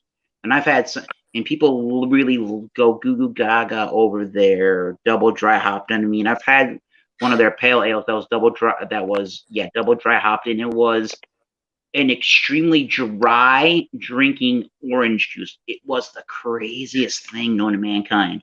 It was so like out of body experience. Like, am I drinking beer? Am I drinking unsweetened orange juice? I don't know. This one's pretty damn good. That's what they do with the. It's not what they do and I think that's why you need high IBUs on a beer, because it makes it seem like it's a fruit juice. You know, you forget about, right, James? That's why you don't like the macro beers, because it makes you forget about the alcohol. No, I get forget about it entirely. Macros. No, remember the next day. All the chemicals in macros give me a heartburn. Oh, right, yeah. Like if I have a Coors or a Miller or a Bud, yeah, I get a heartburn from it. But I don't get. I don't get that way from the Modelo line. Or any of the Mexican beers. I don't get sick from them. Modelo is brilliant. Now, I went to Trader Joe's earlier today, and I like Safeway. I like it, and it has some good things. But I felt happier even being in Trader Joe's. Why do some people feel they need to keep doing things that may not be the best all the time? Safeway's cool, but it has things for certain reasons. And I think that overall, diet-wise, you know, if people want to get into surplus and out of debt, it may cost money, but they have to get their diet in order first. You know, I wish the Trader Joe's by me had a liquor department. It's a Jersey bullshit law thing. We don't. What? California, we have a liquor department in Trader Joe's. No, you have it in Trader Joe's, but in New Jersey, there's only like 2 or 3 locations that have a liquor department in Trader Joe's. It's some kind of a New Jersey bullshit law. Wait, so the governor of New Jersey, his name, Chris Christie? Fortunately not anymore. I did want to vote for that guy for president. I'm not gonna lie. I thought he would have been a good president. Me too, and then the bridges happened. But why did he vote for closing down a fucking bridge? The bridges be closing. No, I think that's basically what he said. He said time for traffic. No, one of his advisors. And I'm sorry, I don't care whether or not you didn't know about what your advisors did. One of his advisors said to somebody else, time for traffic problems. No, he was upset at with the mayor of Fort Lee, New Jersey, where the bridge is located over here. What was that about? The Fort Lee and the bridge is right next to me, the next town over. I can see the bridge in the daytime if I walk down the street. He had a problem. Somebody died on that bridge because of that. Well, he had a personal problem with the mayor of Fort Lee, I believe. But as far as the strict alcohol laws, I don't know who really started them in New Jersey. Chris Christie. I don't know. I don't know which governor did, but I know it's ridiculous. I don't know if Chris Christie did that. Maybe not, but you know I think Chris Christie, he seems electable, but he also seems like the early signs of Trump. Just with the whole bridge shit. Like in a lot of parts of this state, you can't have you can't sell liquor on Sunday. that's a right wing fundamentalist, religious zealot crap. I mean, it's like prohibition, for God's sakes. Yeah. I mean, who cares? It's Sunday. Who cares how many liquor stores are selling liquor? I mean, What's I feel like alcohol is one of the only thing that's keeping people together now. And you try to talk to people at the grocery store, and people act like they're just completely, even if they're about it, they're completely dumbfounded. yeah. I mean, to be able to buy a refreshing product like what Eric is holding right now, Quality Oh, product. lucky you. 7 days a week, to be able to go to any market and just get that. I mean, if you're an adult, why not? You're a freaking adult. You're paying. You're a taxpayer. You're an overburdened taxpayer. Yeah, You're that's what For reasons John you already Stuart mentioned. Mills. Yeah. Yeah, John Stuart Mills says that. I know I keep interrupting, but John Stuart Mills says, you can't really offend people. You can only harm people. And if you're being an boy. adult, Yeah. if you're being an adult, I'm not sure how that harms anybody. Like, That harms people. That doesn't harm them. That harms them. It may harm them if it doesn't harm anybody else. So it's not really their fucking business. I don't know. Does it? Maybe. You talking about the Second Amendment? No, I'm talking about buying liquor, buying alcohol. Oh, liquor. Yeah, they overreact to this crap. I mean, if you go in the deep South or Mexico, the Walmarts have huge liquor departments. If you up here, the Walmarts have no liquor. South, really? No Alabama, Louisiana, they have all the, even though they rail against it a lot, I'm generally, why do they then have a huge alcohol section? I'm sorry, but what was that? Well, yeah, the Walmart in the deep South, a lot of them, and when I was in Baja, Mexico, there were humongous liquor departments in their Walmarts. I was very impressed. Family. Well, the fact is that they have them down there, and they're huge, and they're set, and it's a 7-day-a-week department. And I think it's fantastic that you can. I mean, people buying cases of whatever on a Sunday. Why not?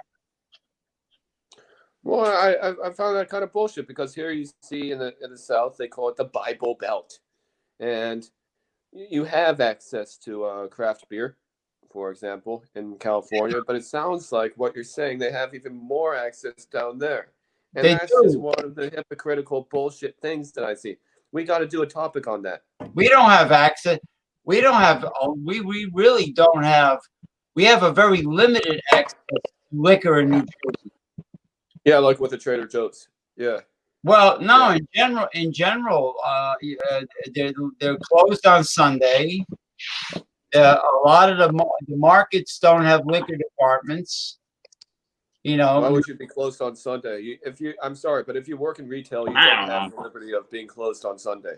We're open on Sundays at 10. We're open on Sundays at noon in Massachusetts until I think 6. If you work retail, I don't see why you should be closed on the weekend. I mean, there's a great there is a sizable amount of limitations to liquor in New Jersey. Now, I can't speak for other states, of course, but here, right? Yeah, here they have a big bone up their ass about booze. Mm-hmm. And I from those pain in the ass women from MAD. What is it? Mothers Against Drunk Driving or something? Drunk driving, yeah. You know what I mean? Well, you know what? If your kid was an alcoholic, maybe it's your fault, you parent. Mm-hmm. You made your kid that way. Yeah, mothers Mhm. against drunk driving. I mean, I'm not going to say you're pro drunk driving. MAD stands for Mothers Against Dumb Ditwits.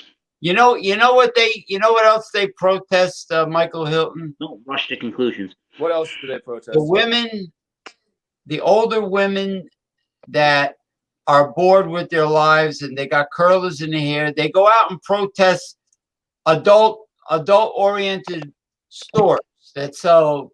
No, I don't want those girls. I was going to say I wanted them, but no, I don't. No. They have amazing bodies, but no, but I'm saying they're against Sex shops. anything they consider sinful, what they consider sinful, whether simple. it be How do you mean?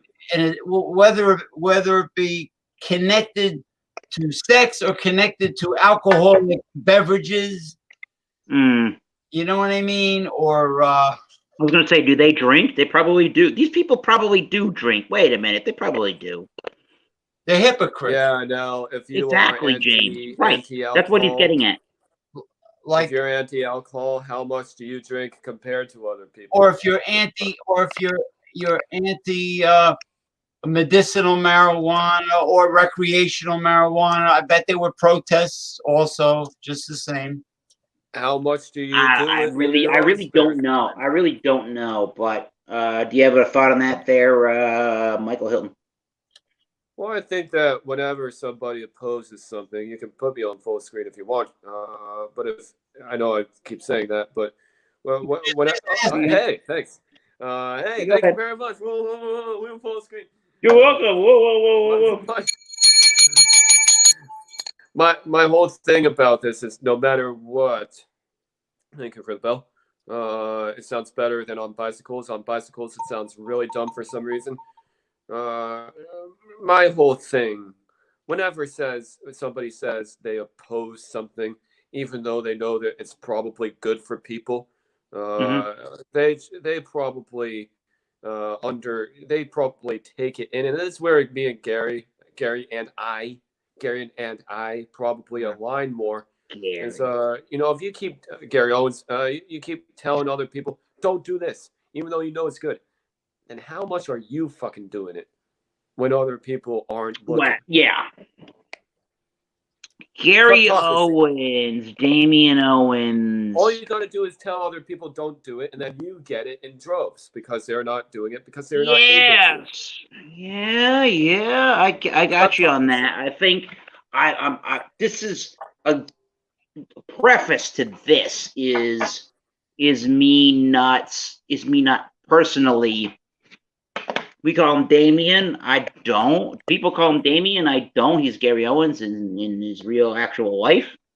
I'm not negative towards him in my real actual life. Just here and saying my opinions here are a little bit different, which is here's my actual opinion on Gary Owens, Damian Owens, and what's been going on currently, which is okay. So currently in our life, we have this thing called a pandemic due to a coronavirus, which is actually COVID-19. There's been human coronaviruses that have happened in the past. This is a different version of a human coronavirus. So because it hasn't affected Gary Owens personally, and because it's not affecting his area of the country, maybe in the state of Tennessee, which I find to be bullshit because it's even affecting Nashville, which is a bigger town. I understand that for music purposes. That doesn't mean that you get to discredit. That doesn't mean that you should be able to discredit what it's doing to other people within the country. Again, James has heard this one before, and I left angry one night a couple weeks ago when you, James, and Gary were talking about this shit, because it's like Gary just dismisses it because he doesn't believe it's true. That means it's not happening. Well, Gary, for the last month, why does that mean I have another like I'm going on hopefully 2 months max, hopefully. Why did my furlough from my company, why did my company tell me we're 12 weeks on a furlough where you got to go on unemployment. Well, I feel like If this Massachusetts isn't would be true, on phase one of if this COVID. isn't real and this isn't really happening, why did my company tell me that then? I want Gary to, and I messaged Gary. I messaged you, Gary. You're watching. I know you're watching at some point. I messaged you personally on Facebook and told you I would appreciate it if you stopped like talking like that, because just because you bag the groceries or you stocking shelves, I don't have anything wrong with that. That doesn't mean that you get to tell everybody else, the way that it's supposed to be, because that's not the way that it is right now. And don't make fun of somebody Grocery else's stores are plight also because your therapeutic. plight is just hunky-dory right now. That's not how it is right now, Gary. I don't care who you are. If you have 5 kids and they're up till 4 in the morning and they just want chicken nuggets, I don't care, and I'm not sorry to said that. I don't care. Go get a job and go figure out how this fucking works. Yeah, Yeah, we working in the grocery store. well, I Don't get scared. obviously there is a pandemic. Otherwise, healthcare professionals and people with pre-existing illnesses and the elderly wouldn't be dying in by the hundreds, by the thousands. There's something. It's much more contagious than the regular influenza, and it's. I was talking to a friend from Taiwan who's a nurse practitioner in a major hospital in Taiwan, and she says, Yep. "Don't believe what the mainland Chinese government tells you.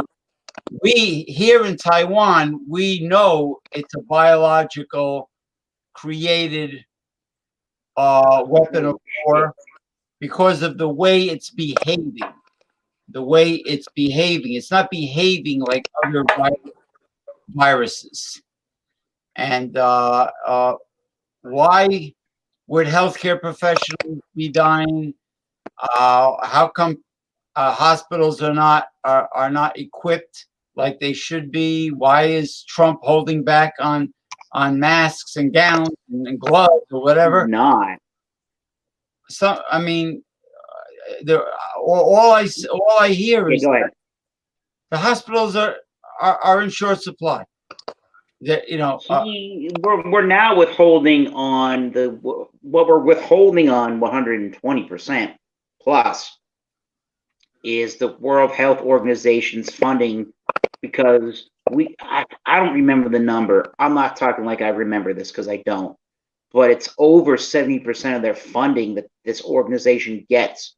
We give them in this country, and if they had any knowledge on probably what James P. Madonna literally just said from a Taiwanese standpoint, if that's really what happened, this is really what's going on, and they really didn't react to it in the fashion that they really should have, then that's on them. They fucked up the World Health Organization. They don't get funding from us. That's just how it should work in the real world. What do you think about Trump defunding the WHO? That's what I'm talking about right now. I'm saying it's fucked up that if what actually really happened, then they get the brunt of the wrath on that one, unfortunately. However, they're going to be a big part in trying to help fix this. I get it. However, they fucked up if they didn't manage this properly from the start, or they felt, I don't know, we pay them the most, we fund them the most in the United States, but everybody else in the world still feels all this pressure from China for X, Y, and Z reasoning. I don't know, but I feel like they screwed up. They need to be held accountable that they screwed up, and if it's up to them to make it up to. It's up to them to fix this now. Yeah, because my friend Shirley from Shanghai says that life is back to normal in mainland China. The kids are back in school. Everyone's back to work. Offices reopen. Everything is fine now. And I'm like, everything is fine that quick? Interesting. I just don't believe that. Yeah, I got a buddy of mine that I got a high school buddy of mine that he's home now. 2 weeks since he worked at international schools as a English-speaking teacher to these Chinese students. Right. And he's been doing that for, I don't know, 4 or 5 years probably plus. He's got an apartment and a dog and a girlfriend over there. So literally he left to go on vacation like they do from time to time in China. And literally 2 weeks after and that was in somewhere inside of Beijing. I don't know exactly where. But literally 2 weeks after he left and he came back to the United States was when all this shit hit the fan. I'm like, perfect fucking timing that you left. And I already had and that was late January, maybe early February when he was back at home here in my town in Massachusetts.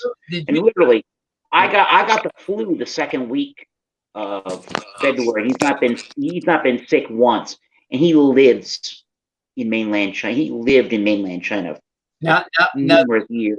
Did I send you that video where the guy is showing this viral study institute or viral research institute in Wuhan province that is right down the street from this fish market? Yeah, you might have. I've seen that before. I know. I feel like I've seen that before from somewhere, but you might have sent it to me. Yeah. Where the virus first appeared, the fish market is in close proximity to this viral research institute. He says, "What a coincidence that is."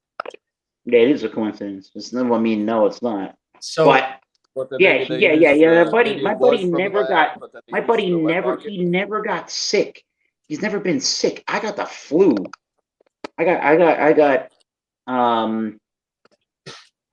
got tested positive for influenza A in the 12th, 13th, 14th week of those days, that week of February. And I got Tamiflu, and another 2 days I was pretty much off of the flu and I haven't been sick since.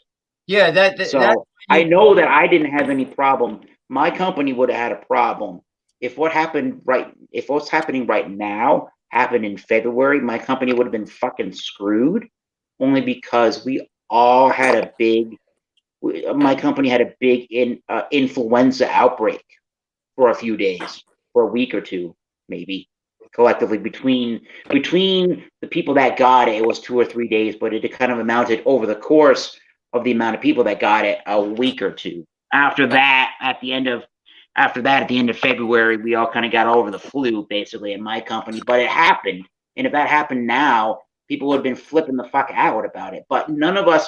I had zero respiratory. We talked about this though. Yeah, personally. I'm not going to go into that now with you, but you had some little scare, and obviously I did. I was going between 101, 102 degrees fever, and then they gave me the Tamiflu, and that helped me out, and I didn't have any other problems since. But that's my story. I don't. Yeah, well, I didn't have any respiratory issue or problems breathing. It was that flu. I feel like just complete shit, and here's my temperature. The Tamiflu, body aching. Yeah, that was it. Tamiflu is like Theraflu Express. It has a set medicine, Tylenol. The Sudafed EE version of it, or the Sudafed high strength kind of version of that drug. Yeah. Right. Yeah. And that's a good view, Michael. Yeah. And look what we have there. Oh, what a hey, fill it up. You gotta fill it up there, man. Fill it up. Yeah, but wait, James, I'm waiting for it to fucking color. Because then when it gets to black, then you pour it again. You don't pour the whole thing. You don't pour the whole thing at first. You have to get up to the harp, and then you have to let it. See, this is what a lot of people think. Maybe forget about Guinness. And bartenders, they will do it perfectly. They won't pour it all in one fell swoop, and they'll tell you, be a little bit patient, because they know how to pour perfect. I forget specifically every single step, how it works. But actually, there are 6. I don't mean to cut you off there, but there are 6 when you pour it in a draft version. Now, some of the steps are like looking at the glass, making sure there are no defects in the glass, making sure you're tilting it right before you start pouring it, and then That's your it. waiting period, and then pouring it again. There are literally 6 steps in pouring a Guinness properly. Again, you start with the maintenance of your glass, and then you start with an angle of your glass. Then you pour that thing, and Oh then well, you don't angle want it you again, don't want and a then you dirty let it glass. sit, and then you pour it Hey, again, and then Aaron, you let it sit again. you don't want a dirty glass, basically. Yeah, and they also don't want you to have any imperfections in the glassware itself. True. So again, it starts with inspecting glass, pouring in the right angle, letting it set like you did, and then pouring it again. But I think the whole set and pour it again Let it fucking rest. is more draft oriented than what you did. But what you did is more accurate, I suppose, with the whole let it sit and then pour it again. If it were a draft, right?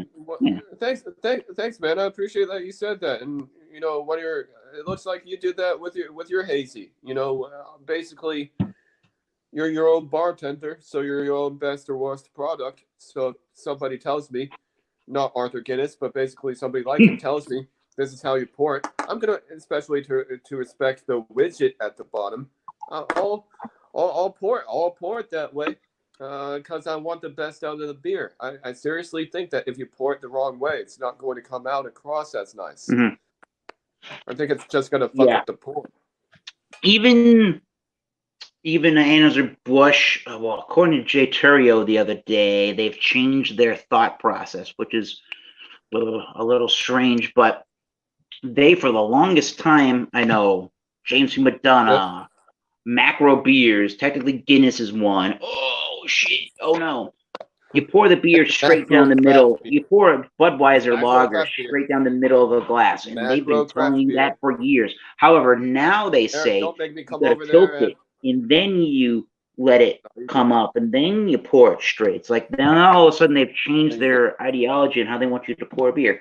But Guinness never, until they never become a company anymore, they will.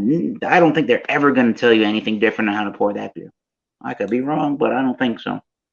Well, true. I mean, they're a macro craft beer. They're a macro craft beer because you just look at Arthur Guinness and just his family and how he had his family really just re-release the brewery for generation after generation. Yep. It's a generations owned brewery, and you think a generation, 20 years. I think 1700. So that's like 1756 maybe, or 1759 maybe. Yeah, so then 400 divided by 20, what's that, like 250 generations? Yeah, Arthur Guinness, that's where Guinness comes from, their founder. So St. James Gate is the brewery name. G-U-I-N-E-S-S. He signed. I don't know who sold it. I don't know who sold him the lease to that brewery. He signed a 7,000-year lease to the St. James Gate Brewery. 7,000 years, Michael. Holy crap! Isn't that fucking insane? Beer, buddy? It's incredible. Look at that. Okay, here you go. Here you go. Quickly, I'm going to read this really fast. The 6 steps to pouring the perfect Guinness is 1. Take a cool, clean, dry Guinness branded glass. That's the step 1. So you have 5 more steps after that. You hold the glass under the tap, or I guess your can, right, at 45 degrees. Step 3. Zoom guy. So step 3, Michael. Hold the handle or your can forward until it is horizontal and fill the glass between 15 millimeters and 20 millimeters, about 3/4 from the top. Never put the tap spout into the Guinness. All right. And then step 4 is letting that head surge to settle. Letting it surge to settle. Just the beer itself. Wait, why never put the spout into the Guinness? Well, what does that do if you accidentally put the spout? That's just dirty. That's just dirty beer tender. Your tap practices that way. You can cross contaminate with yeast and mold and stuff like that, primarily the mold purpose. So, and then you let it surge like you were doing there. So you did step 3, and then you were No letting it surge, and cross-contamination. you did step 4.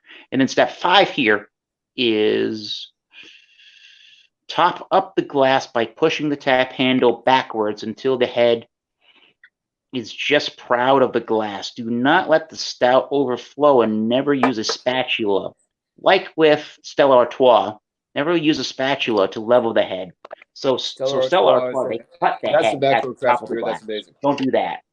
And then number 6 is to present the beer, right? You hand the pint to the customer with a steady hand. There should be no overspill. Oh, right. And there's another thing. You don't look down at the Guinness while drinking it. You always drink. I forget this all the time because I just love how Guinness looks. You always drink straight. Yeah, damn right. Look up to the horizon, then you drink it, and then you let it go into your system. And then that just allows all the flavors to come through. Yeah, you got it, Eric. You got that, man. I know I keep saying you got it like a condescending meathead, but anything I want, I've got it. You got it, man. Hey, Eric, you froze. Yes, I am. I'm gonna figure out how to fix that. You're frozen, you penguin. Yeah, I am frozen. I'm a penguin. How do I fix that? I'm on this. I'll fix it. You might have to. Yeah, that's it, and come back in and click the link again. Then there were 2. Kamala Harris dropped out, and then there was Biden and Booney. No, I always got to do is like he did. Kamala Harris is unsuspending her campaign.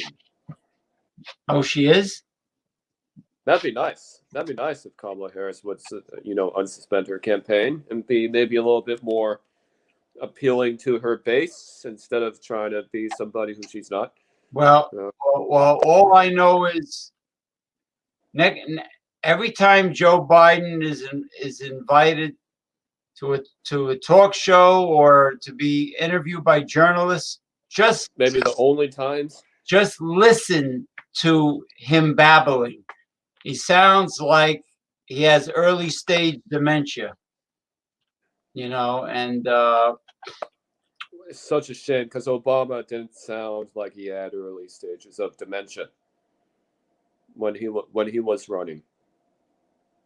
Well, Obama is a corporate. He didn't in 2008. Well, don't forget, Obama. He taught constitutional law. He's no dummy. He's sharp as a tack. It's the integrity of the establishment moderate Democrats that I question. All of them.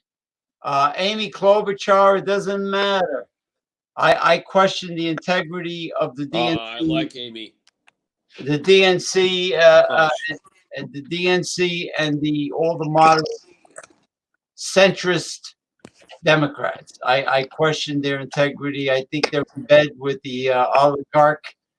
I think the Republicans are in bed with the oligarch, and I think we need a third new People's Party, a People's Party. How are you going to do that, though? How are you going to fund it? How are you going to get signatures for a petition for being on the ballot? How are you going to reach out to major donors? Dr. Jill Stein was on the ballot, and she was only on the Green. She was only in the Green Party. There you go. Right. She was in the Green. She was a Green Partyist, and she was on the ballot. Anyway, we're talking about Dr. Jill Stein. We're talking about getting a third political party. But anyway, she was much better than Gary Johnson. Oh, of New Mexico? Yeah, who didn't even know what Aleppo was. He didn't know what what was that word? He didn't even know what Aleppo, Syria was as a town. And he was trying to run for president of the United States. Well, he's a libertarian That was a guest on Jesse Ventura's show many times. I'm pretty libertarian, but I'm not going to vote for somebody who doesn't know one of the major cities of a place that's been ransacked by terrorists. Fuck that. Eric?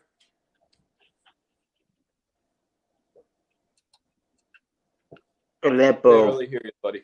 Syria. Now, We voted to bomb Syria. We did that during the Obama administration. And we did we not did bomb do a whole Syria. voting thing. I'm not done. I'm not talking about Obama, but we did it during Obama's administration. Okay. And the first time, we did not pass the vote and do that. But each senator got to have a vote. It came to my great state of Massachusetts, or as a Canadian beer reviewer called it once, Massachusetts. let me tell you, we got this great guy named Ed Markey. He's on his tablet like I am. He's playing video blackjack or whatever the fuck it is, and it's yay or nay. Are we going to vote to bomb Syria? And he goes, present. What? That was not yes or no. You acknowledge that you were there, but you were playing video blackjack on your tablet. So possibly innocent people will get killed during this bombing campaign. So you just say that you're here and you acknowledge that I'm here. And I wrote that guy a letter. I wrote him an email. That's probably worse than a letter. And I also wrote Elizabeth Warren a letter too about some shit. But I wrote him a letter because of that, and it was some prefabricated thing that came back to me about him. Like, he gave no two shits about any of this. Like, screw that guy. The United States supported the attack of Yemen. All those poor people of Yemen supporting a despotic, what do you call it, tyrannical regime of Saudi Arabia, because Trump is doing business with the Crown Prince. I guess that's the reason.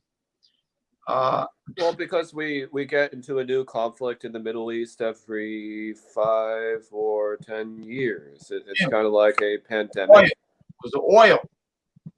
That's oil. Oil. Yeah. Not olive oil either. Yeah. If we could just blow up all the oil, and that would get rid of all the terrorists. Well, black gold Texas tea. Well, why do we need 800 some odd U.S. military bases worldwide? Isn't that like an occupation? We're still in Germany. We're still in all of the places from World War II. Yeah, we're still in Germany. Germany. We're still in Korea. Doesn't need the United States military. Germany is pretty sophisticated. Yeah, but we're still there. Yeah. What about we can't leave.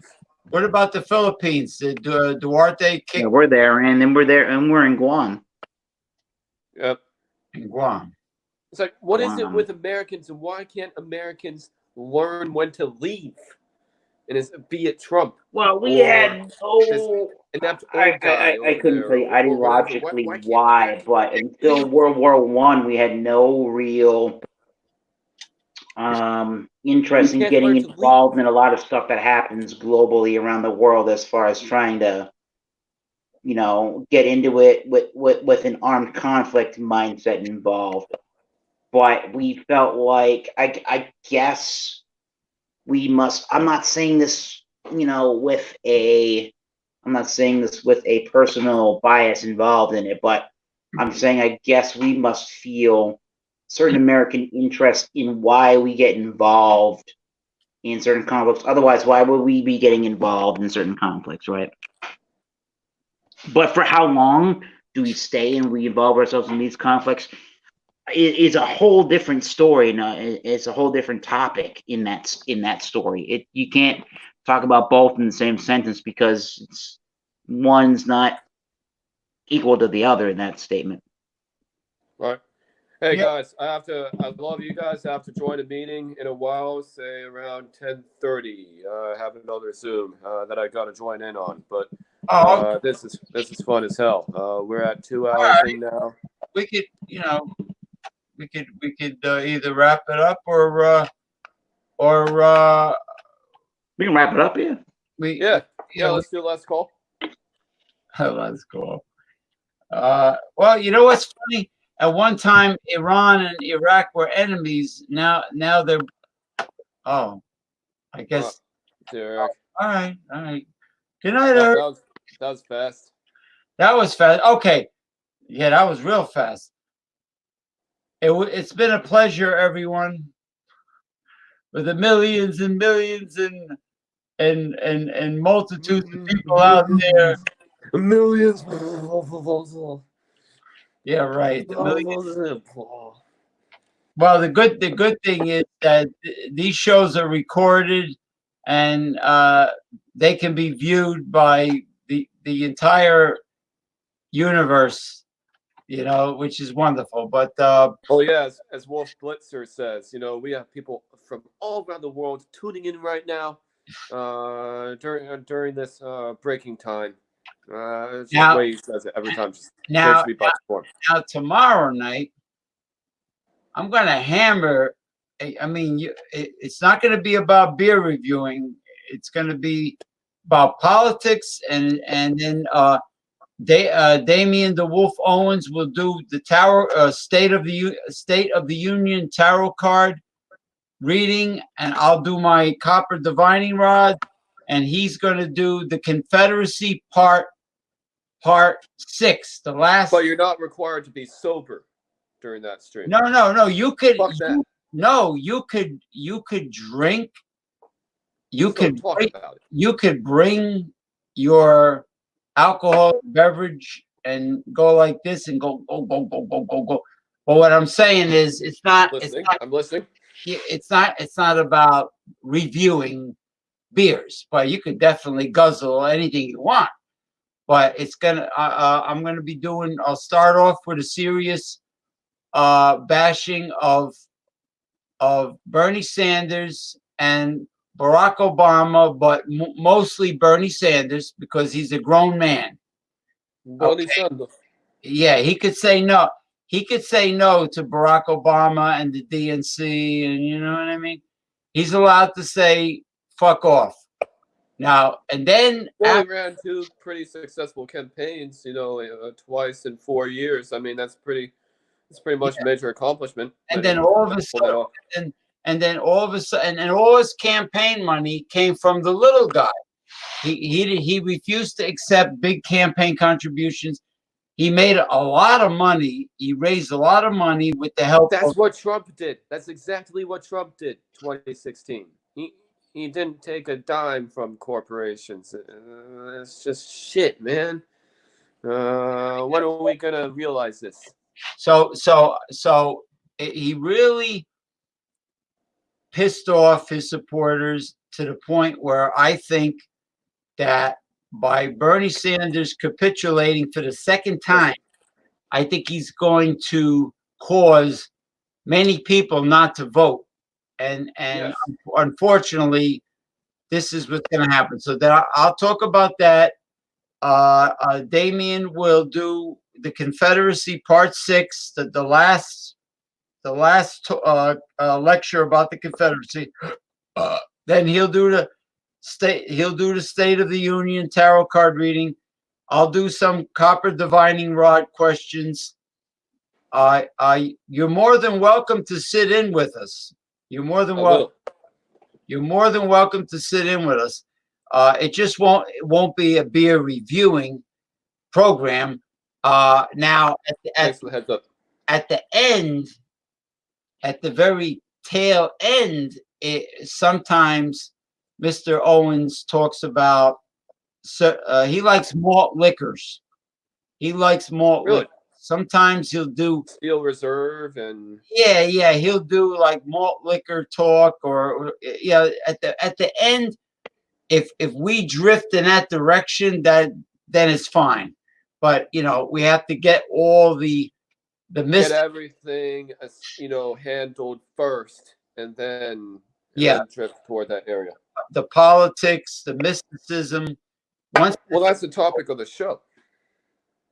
Well, the topic of the show is that the United States had a glimmer of hope in Bernie Sanders, and he's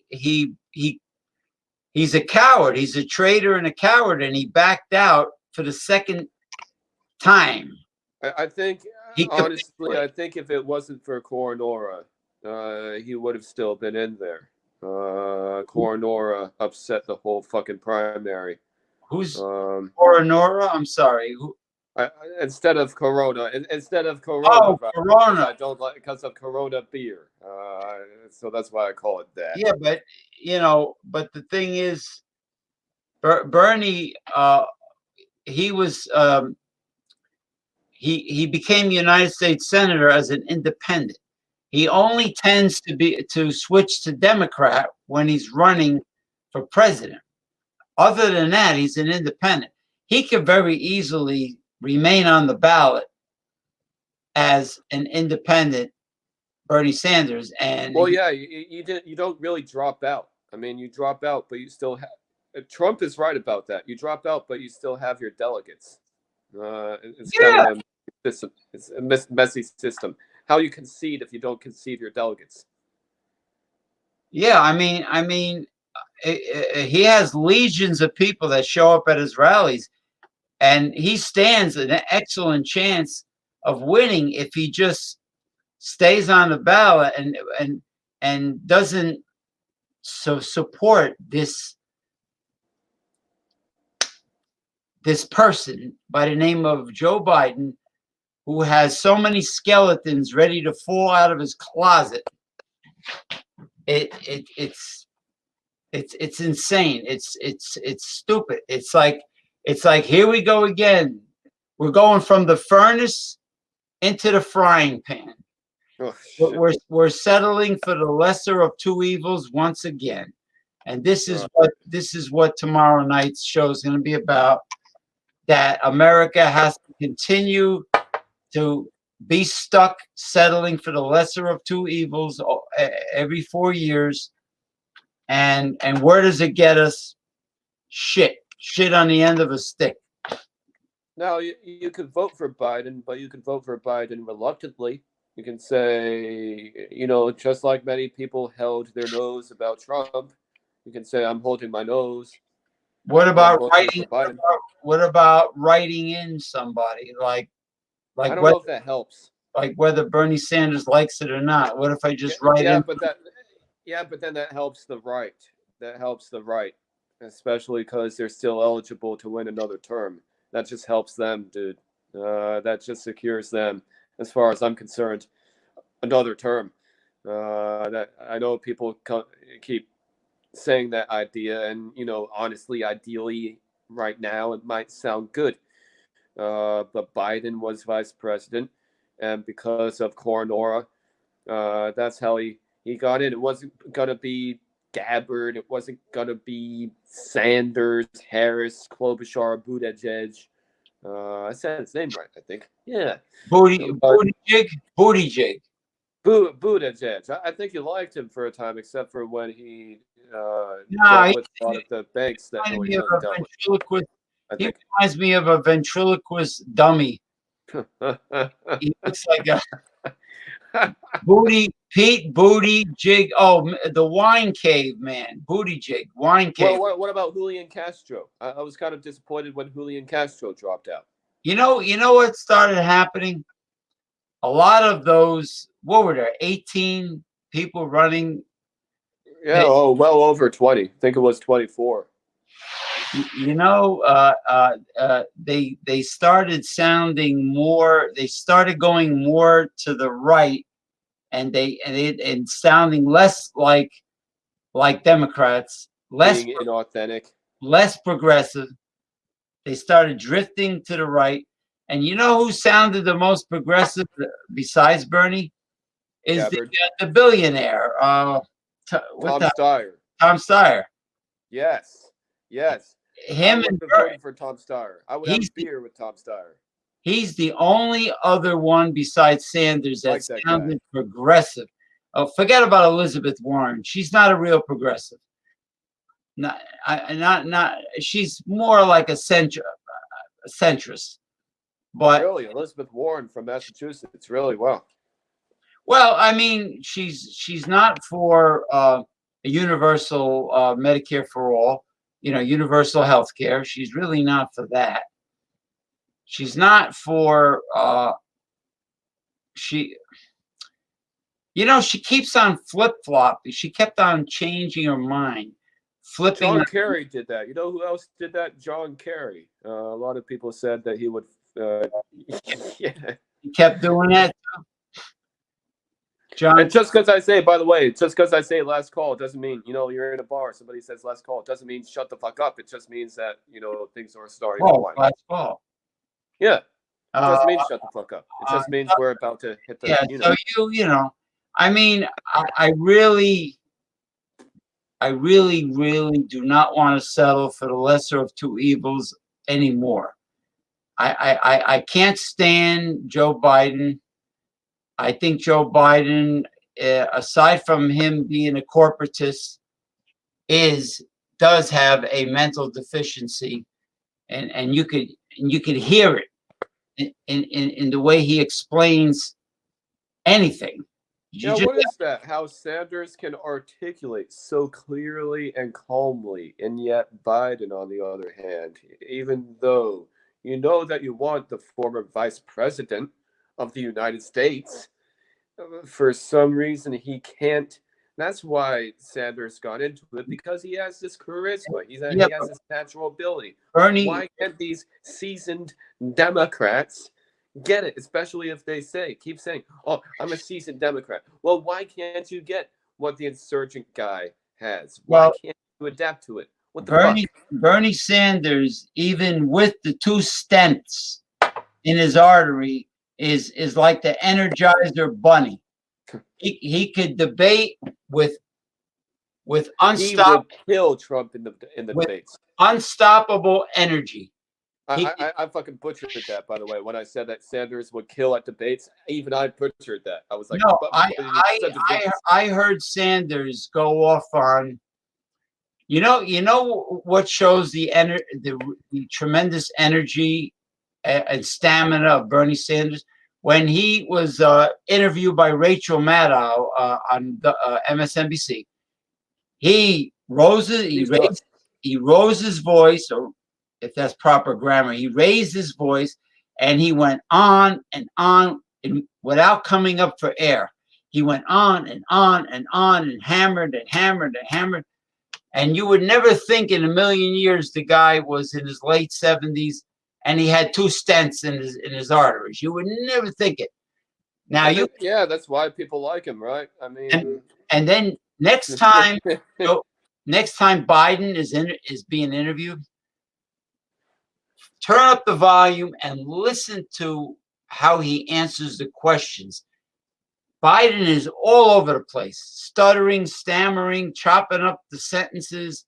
So I do have a bit of a problem with the ladies, for example. Is that I do have some problems relating. So when it comes to relating, the issue is that you need a sense of charisma and articulation, right? You don't want this sense of, garbling, especially when you're talking to a lady. Yeah, you don't want like somebody who's has 1 foot on a banana peel and 1 foot in a grave. You want somebody who has the energy to run the country, that has the strength, the energy, the stamina, the mental alertness. You can't be some ham and egger that. I mean, I don't care how many years Joe Biden was senator from Delaware. I don't care. The fact of the matter is he has issues. Just by listening to him, he was interviewed by Anderson Cooper. Yeah. And with Dr. Sanjay Gupta, the town hall. Yeah, I missed it. I missed it. How'd it go? And they were making faces at Joe Biden throughout the whole show, the whole interview. They were like this, like shit. What? No shit. Anderson Cooper was doing this, like, what the hell? And Sanjay Gupta, the same thing. They were like, what is this? It's almost like, what is this man saying? Oh man, I mean, if we're forced to pick between two dummies in a way, not that anyone's dumb necessarily, but say we're forced to pick between two dummies, I'd rather be the dummy. Honestly, I don't I, know about you, Diggs. I'd rather write in Elmer Fudd or something, or yeah, no, seriously, Vote for a cactus. yeah, saguaro cactus. I would write. No, I would just, screw it. He quit. Too damn bad. I'll write in Bernie Sanders. Don't be surprised.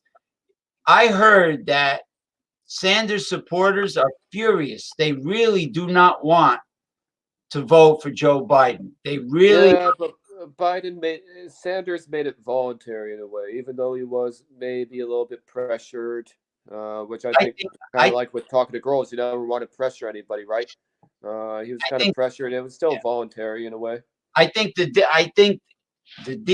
It's either the DNC sent Barack Obama to have private talks for the second time with Sanders to sabotage Sanders. That's what could have happened because. Right, but it is earlier, though, than in 2016. It is earlier because Biden did beat him in all of these states. Yeah, now Hillary lost. Now, that's another thing I'm going to bring up. The American voter in general really is dumber than a bag of rocks, because how could you pick Joe Biden over Bernie Sanders? Well, I think maybe it's the Al Gore effect, because Al Gore, he ran at the wrong time, and it was so certain. Everybody was like, Al Gore is going to be president.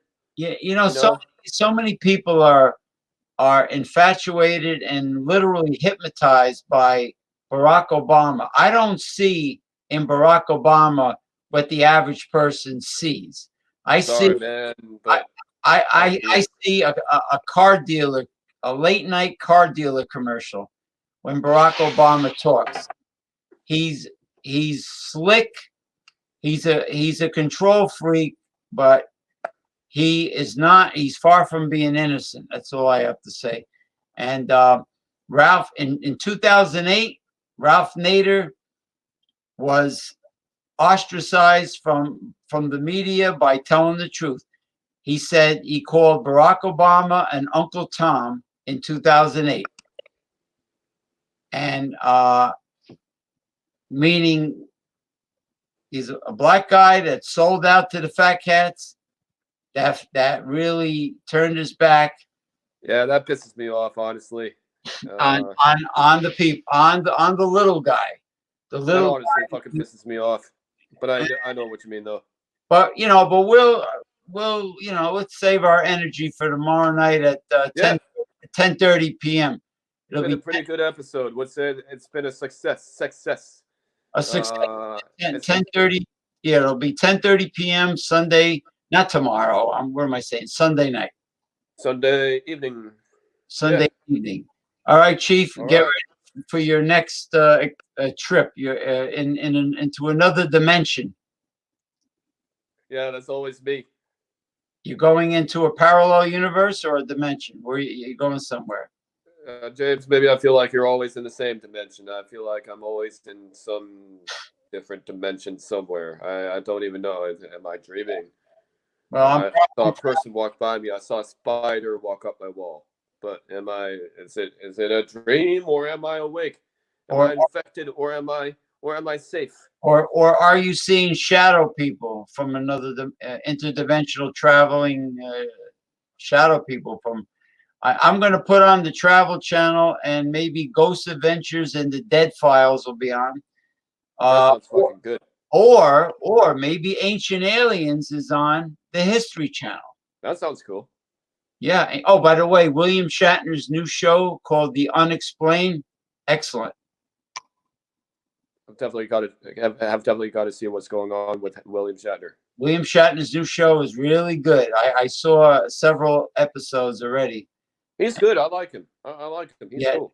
But his speaking voice is, listen, he's perfect for those kind of shows. He's Captain Kirk, number one. Number two, Neil deGrasse Tyson. He was trained like in Shakespearean acting. He has that way of speaking. That you know, he has a great sounding voice for doing these narrations. That's the word I was looking for, narrating documentaries and stuff like that. But anyway, it was a great red pill. I'll talk to you soon, Chief. You too. All See you, right. boss.